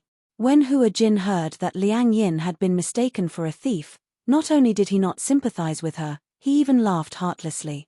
Chapter 3975. You went to the Bulgari counter dressed like that. It would be strange if they didn't think you were a thief. Liang Yin knew that Hua Jin meant no harm, but she still retorted, can you not judge a book by its cover? Can you judge a person based on what they wear? Actually, with your looks, you really don't need to go to Bulgari. Liang Yin was speechless when Hua Jin said that. How was it? Did you get anything today? Hua Jin asked curiously. Did you buy a gift? Liang Yin was stunned. Qin Ju was interested. What gift? Before Hua Jin could say anything, Liang Yin anxiously rushed over and covered his mouth. Don't say it. Her sudden action shocked Hua Jin. He rolled his eyes at Liang Yin and said helplessly, let go. Liang Yin shushed him. It's a secret, okay? Don't say it. Okay. You can let go now. Qin Ju sized up the two of them with a meaningful look in his eyes. Don't tell me you have feelings for Liang Yin. On the way back, Hua Jin sat in the front passenger seat and asked curiously, you seem to treat her differently. Don't tell me you have feelings for her. Qin Ju smiled but did not say anything. You haven't managed an artist for so many years. Now that you say you want to manage Liang Yin, are you planning to support her? Qin Ju said honestly, whether I want to support her or not depends on her potential. If she doesn't have potential, there's no point in supporting her. HMPH, Liang Yin said she wants to enter the entertainment industry. It sounds like she wants to be a celebrity. Actually, you're so smart, can't you tell? Qin Ju did not comment, nor did he try to hide it from Hua Jin. I know. Hua Jin continued, you can tell that she likes you too? Indeed, when you like someone, you can't hide your feelings no matter what. Qin Ju asked him back, what do you mean by like? I don't understand. What does she like about me? Qin Ju seemed to be asking her, but at the same time, he seemed to be talking to himself. He really couldn't understand what Liang Yin liked about him. In the past, those women liked him, adored him, and chased after him because he had something they needed. Fame, profit, resources, and exposure. What they could offer was their own bodies. What Qin Ju could give them was also what they needed. However, what about Liang Yin? What did she like about him, and what did she want from him? Qin Ju was a very rational person. He was so rational that he would try his best to analyze the situation. However, he couldn't figure out what level Liang Yin's love for him was on. You're handsome. Hua Jin was the first to say, nowadays, girls are picky about looks at first sight.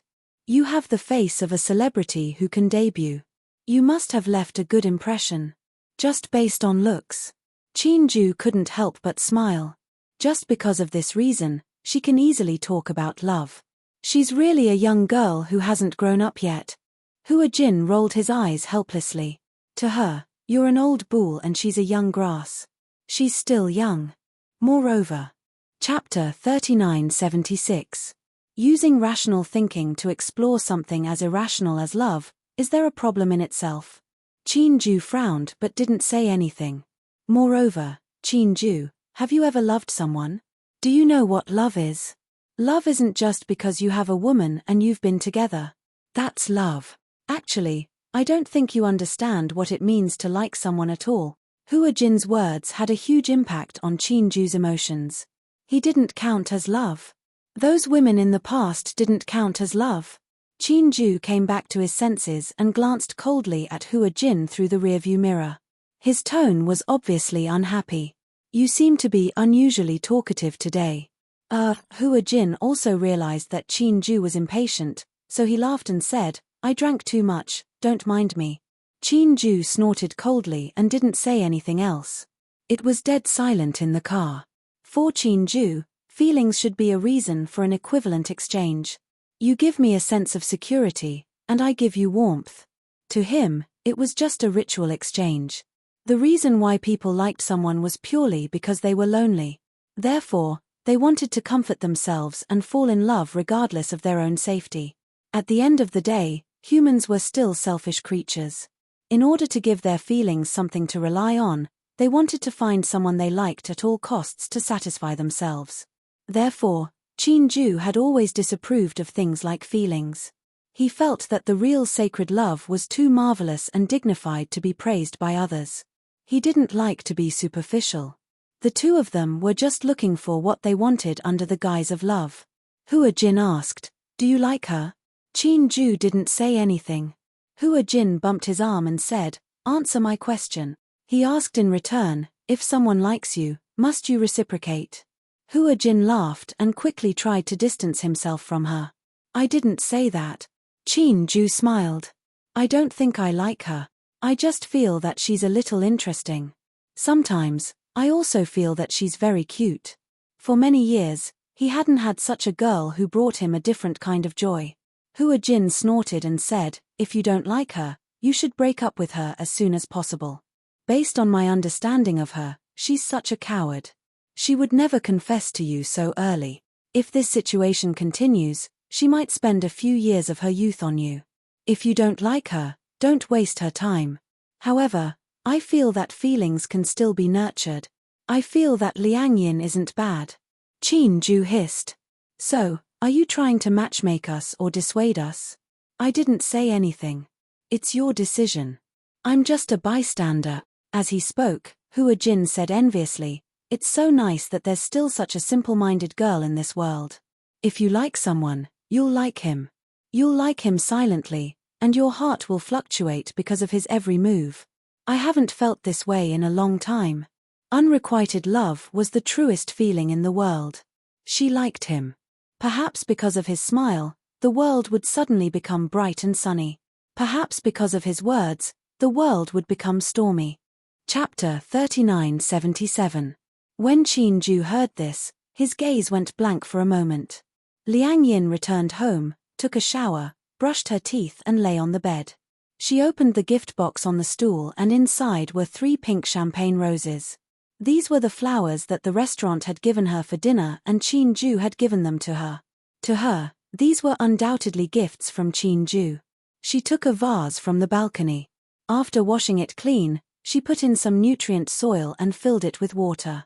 Then, she carefully placed the 3 champagne roses into the vase. This was the first time in her life that she had received flowers from someone. Even though she knew that roses like these were hard to grow and would wither easily, she still couldn't bear to throw them away. Instead, she took care of them carefully. She placed them on the windowsill. She leaned on the table and stared at the blooming roses in the vase in a daze. This was the time when the roses were at their most beautiful. She was mesmerized for a moment. The next day, she rushed to the set to sign in. As Qin Ju had arranged for her to join the set, the crew members were especially enthusiastic about her. After arranging for her to stay in a hotel, she was pleasantly surprised to find that she was staying in the room next to Hua Jin's. They were neighbors again. This was good.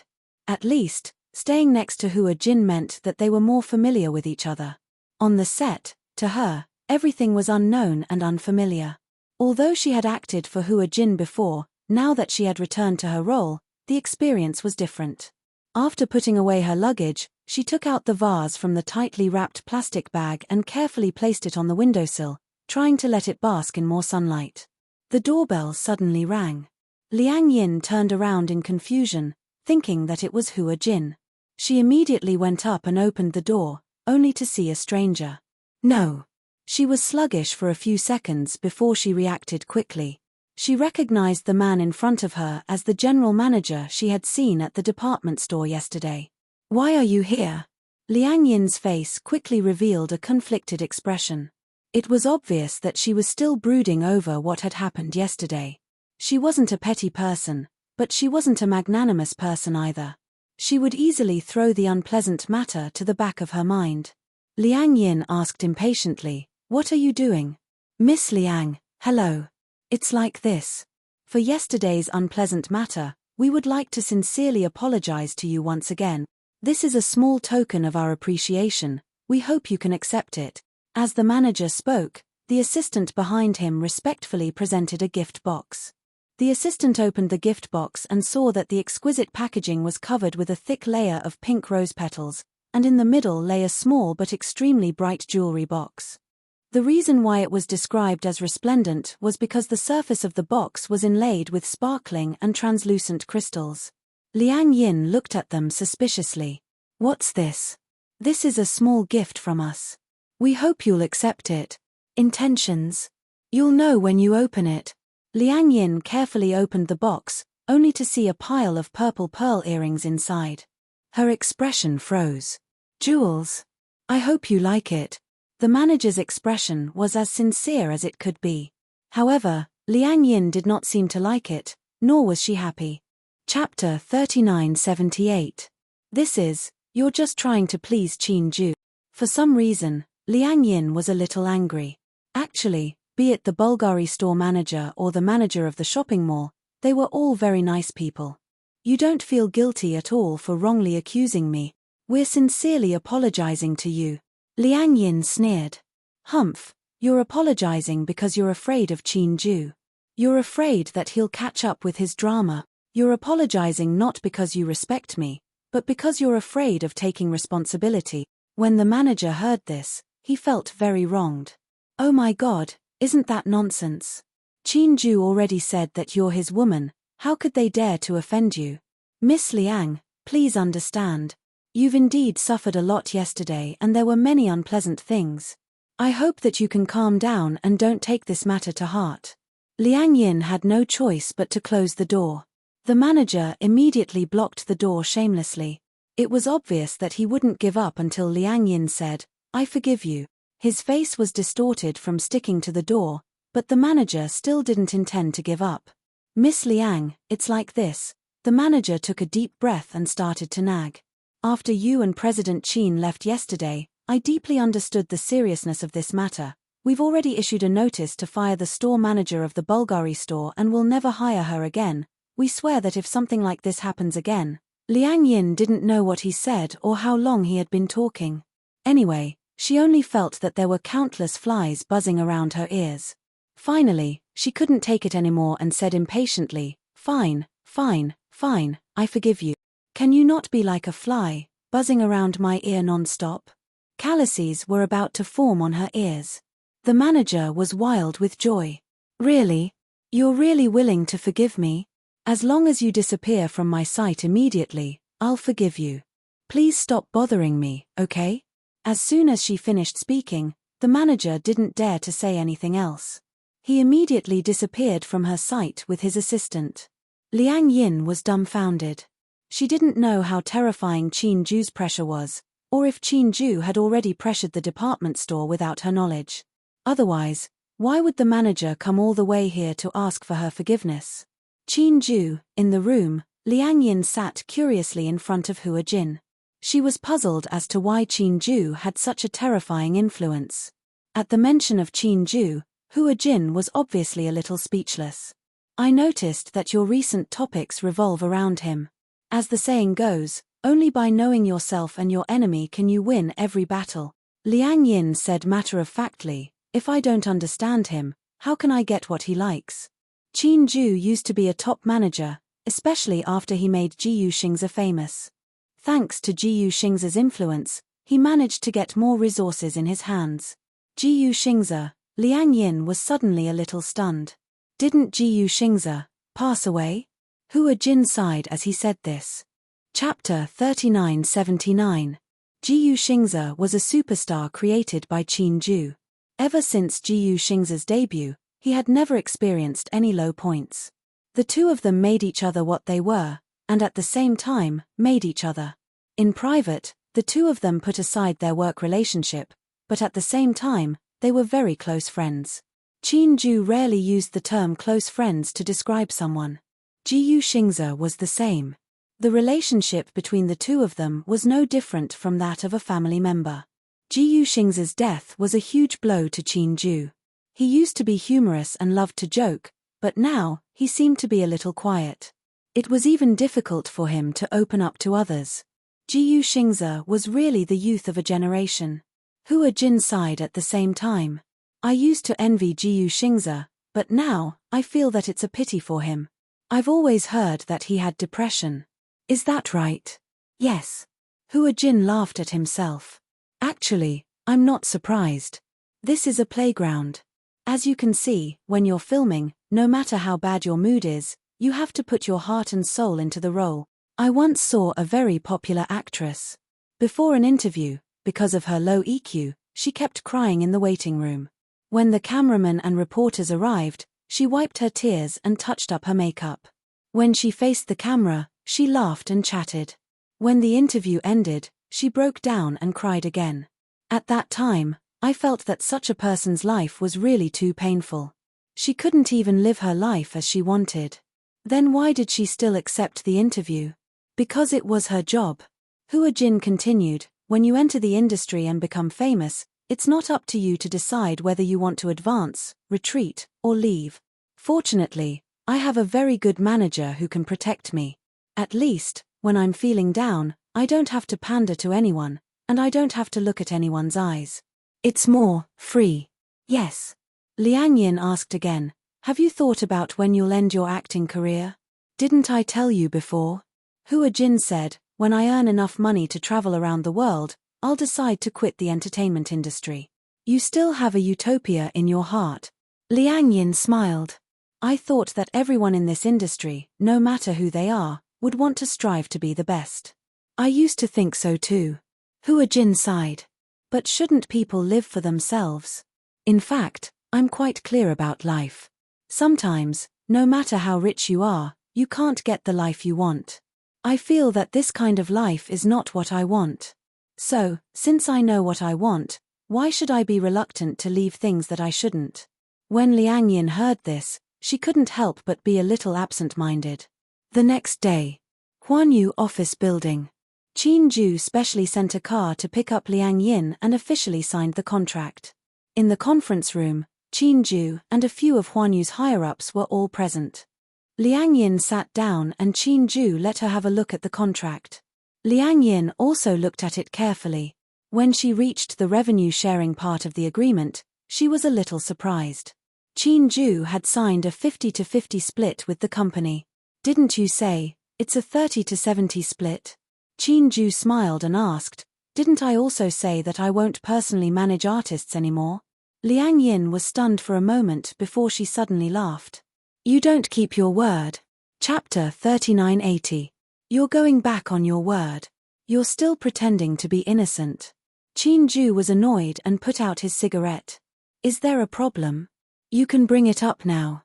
After all, we haven't officially signed the contract yet. Any suggestions can still be discussed. You make it sound like I'm signing a contract to sell myself." That's true." Qin Ju pointed at the contract and said, "This is a contract to sell yourself. I'm only concerned about one thing." Liang Yin asked tentatively, "If I want to fall in love one day, can I be free to do so?" Qin Ju smiled and said meaningfully, "That depends on who it is.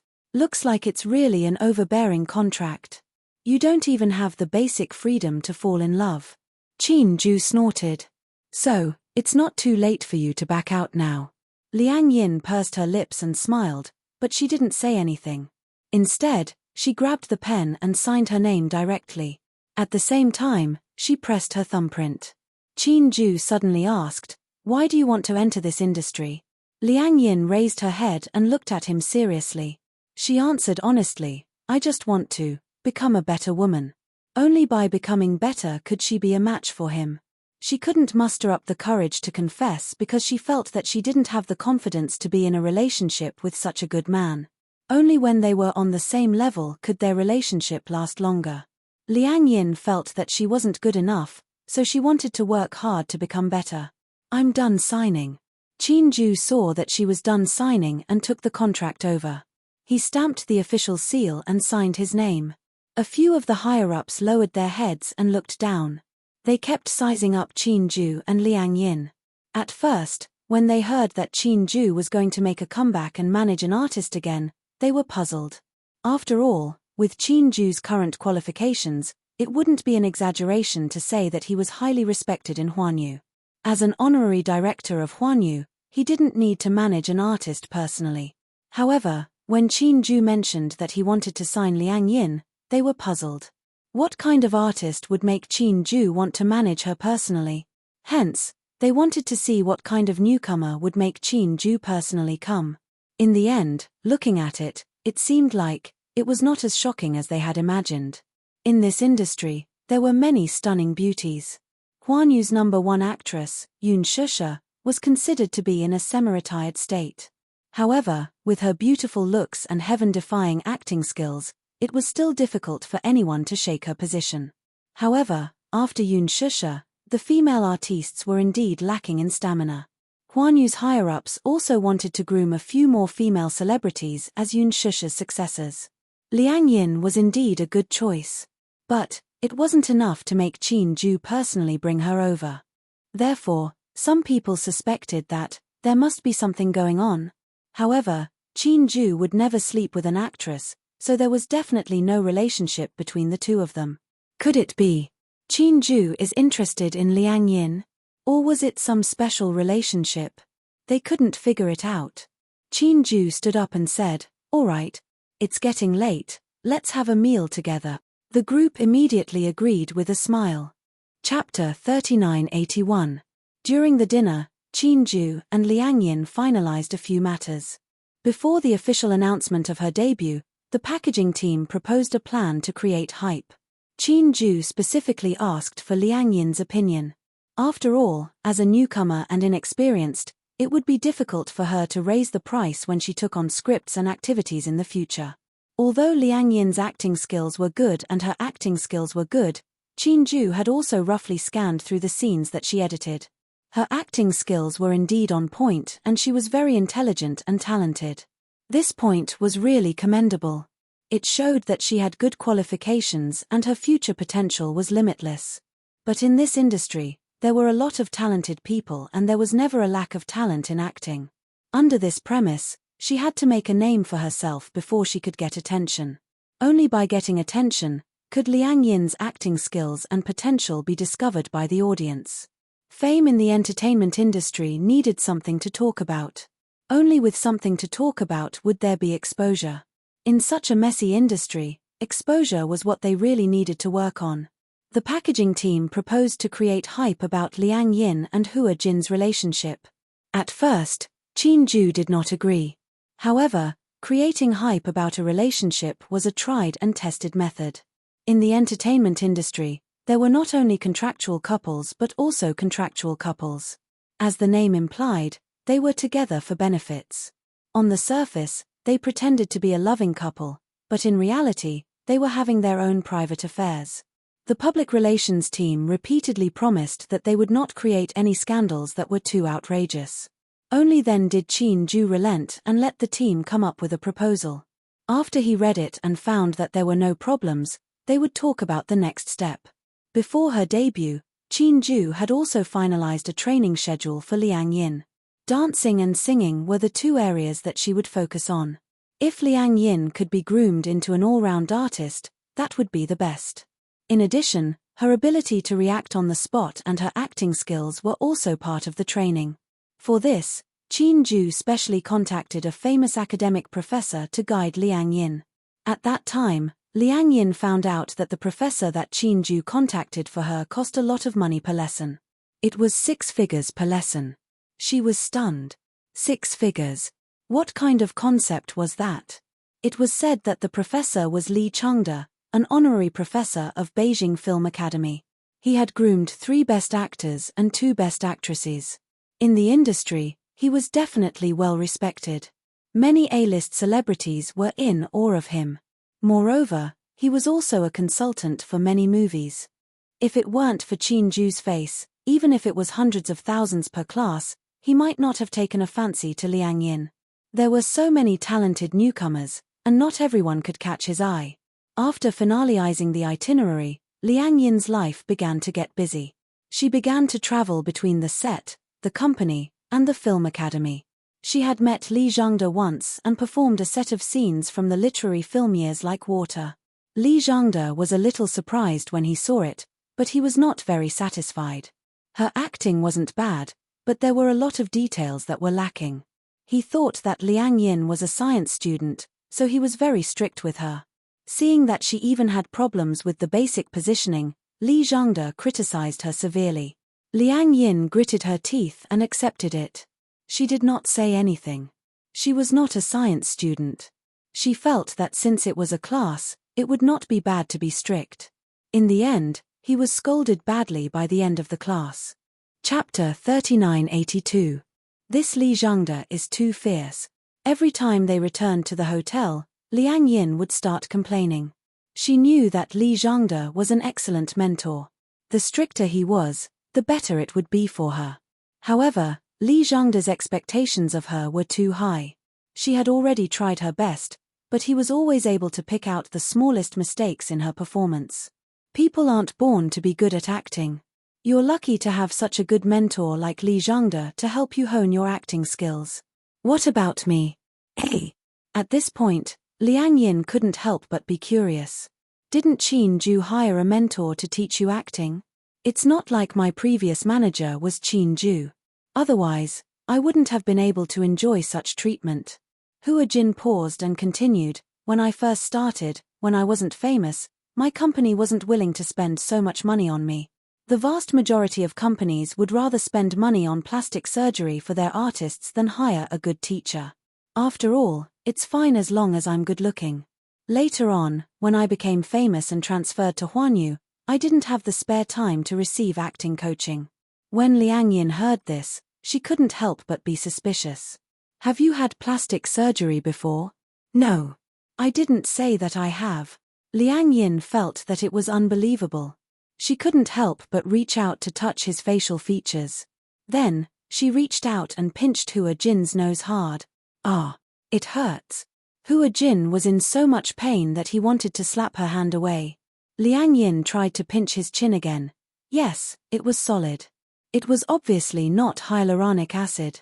I really didn't have plastic surgery. Finally, this doubt was cleared up. Hua Jin's looks belonged to the category that defied the natural order. Everyone said that Hua Jin was a classic handsome man. When it came to acting in ancient costumes, Hua Jin said that he was the second best. No one would dare to say that they were the best. There was no doubt that he was the number one handsome man in ancient costumes. Therefore, there were many speculations about him. Many people suspected that he had undergone plastic surgery. Hua Jin was too lazy to answer the reporters' questions. Occasionally, he would pinch his face to express his disdain. So your facial features are real.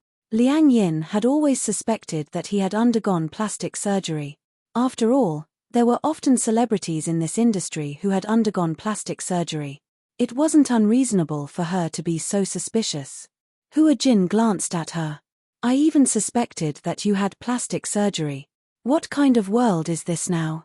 Do people suspect plastic surgery just because they're good looking?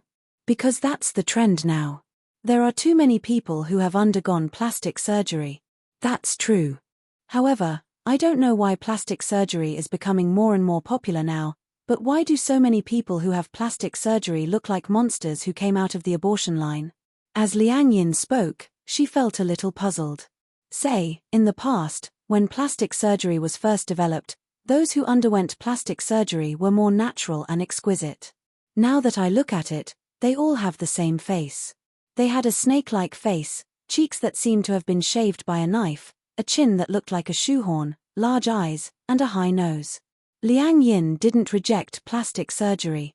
Everyone had the right and freedom to become a beautiful person.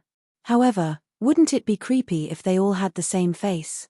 Chapter 3983. Young Mi has had plastic surgery? She had thought that Young Mi was born with it, but it was true that Young Mi had indeed become invisible recently. Hua Jin nodded. Yes, most people in the industry have had plastic surgery to look better on camera.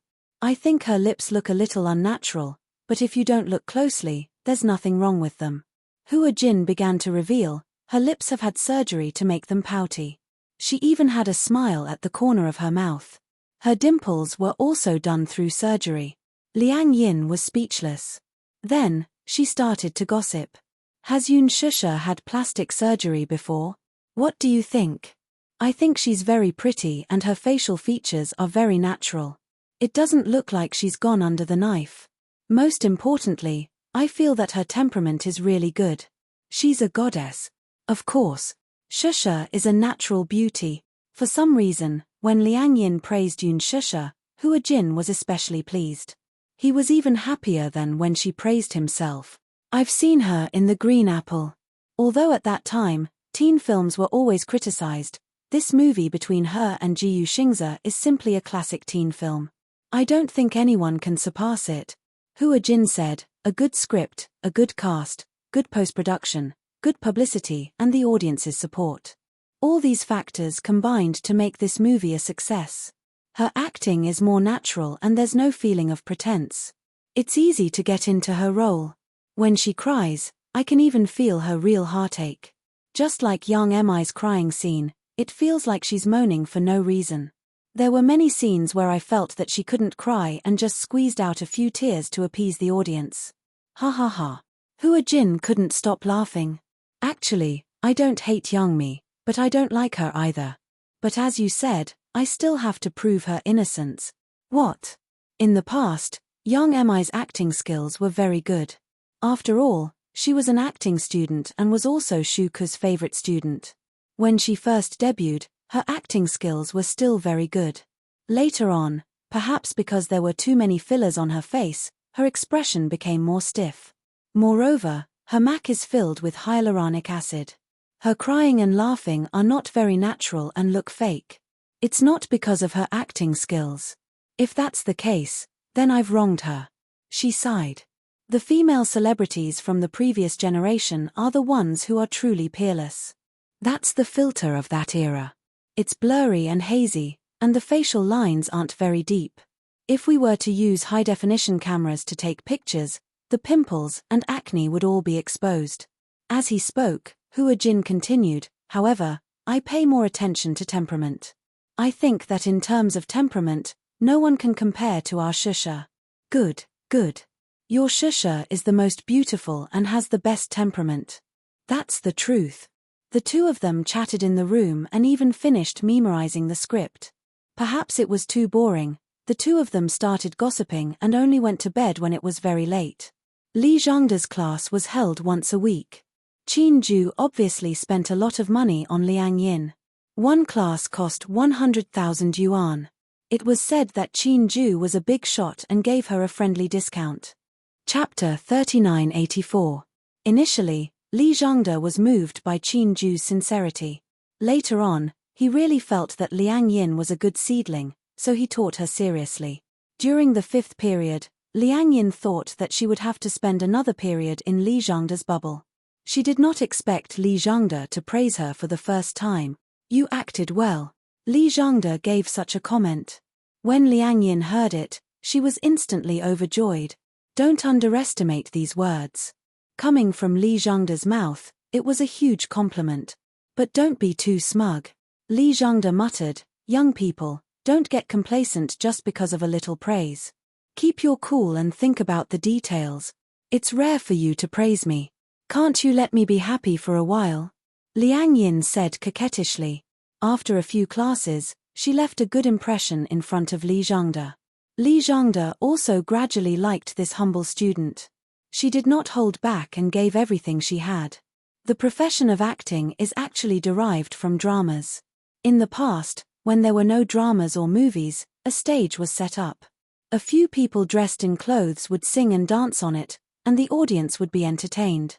Later on, the film industry in China started to develop. The first drama, A Mouthful of Vegetable Pancakes, was filmed, and there was such a beginning. After a pause, Li Zhangda continued, life is like a play, and a play is like life. A truly good actor can act out all kinds of situations in the world. Whatever he or she acts, he or she can act out. Aside from some people having talent, most of them have to learn. Look, in the past, there was an artist who, in order to draw a good character, sat on a chair on the street and observed the expressions of everyone passing by. Only then could he draw out the spirit of the character. First of all, you have to know what you are acting as and what you look like. For example, if you are acting as a police officer, you have to portray that righteousness. Carefully analyze the character's personality and expression. Through daily observation, life experience is also an important part. Otherwise, why would some people go to a mental hospital to experience mental illness for a few weeks? Li Zhangda continued, also, the most important thing is that you have to understand the script, carefully understand the character's psychology, and be immersed in the character. To be an actor, one must first get into character. Otherwise, it would be impossible to expect the audience to get into character. Also, you're still lacking in the basics of your lines. You should practice more. You should know that none of my students use post-production dubbing. It's only in China that we have dubbing actors. In the past, the foreign dubbing actors were all actors. When they dubbed for animations and foreign translated films, they would read their own lines. In China, look at the youngsters nowadays. Some of them can't even speak Mandarin well and come to act. What a disgrace. It was obvious that Mr. Li was dissatisfied with the current entertainment industry. After listening to his complaints, Liang Yin ended the class for the day. Qin Ju happened to be free, so he took her back to the hotel. Along the way, Liang Yin was very happy. She boasted to Qin Ju, today, the teacher performed for me. He said that I've improved a lot. Qin Ju laughed. That's a good thing. That's right. You don't know how difficult it is to get him to perform alone. As Liang Yin spoke, she probed, say, this class costs 100,000 yuan. Are you going to pay for it? The company will pay. Chapter 3985. The company will pay for it. Then, Liang Yin was a little worried. What if I can't earn it back? Qin Ju smiled. The artists I take care of only earn too much. There's no such thing as not earning enough money. Usually, packaging a newcomer, from debut to fame, will cost at least a few million. This is nothing. You don't have to worry about it. Liang Yin swore, I will act well and not let you down. The most important thing is not to let yourself down. Okay. A week after signing the contract, the signing fee was transferred to Liang Yin's account on time. Early in the morning, Liang Yin had just woken up when she heard a ding from her phone. She picked up her phone and saw that there was a message showing that money had been transferred to her account. She opened it to take a look and was so shocked that she sucked in a breath of cold air. So much money. She had thought that 1 million was already a sky-high price. She did not expect Qin Ju to be so generous. Just the signing fee alone was 5 million. 5 million for a newcomer. What kind of concept was that? Hua Jin's signing fee was only 100,000. It was obvious that he had good potential and could be packaged into a money tree in the future. It was impossible for a normal newcomer to sign a contract with a company like Huanyu. Even if they were to sign a contract, most of them would be supported by rich people. Moreover, Huanyu would be given a considerable amount of packaging fee to package the artist. Liang Yin was the only one who had made her debut with nothing and even received a signing fee of 5 million yuan. Liang Yin was so shocked that she was dumbstruck. She called Hua Jin. Holding her phone, she said in surprise, Hua Jin, I'm rich. 5 million. When Hua Jin found out that she had received a signing fee of 5 million, he was envious and jealous. He said angrily, how can a newcomer like you get a signing fee of more than 5 million? Jealousy makes people ugly. Liang Yin smiled and said, are you envious? But it's really strange. Did Qin Ju open the back door? Why do you say that? Because, Qin Ju said incredulously, when Jiyu Xingza signed with Huanyu, he only got 10 million. You're equivalent to half of his. But at that time, he had just debuted. In that era,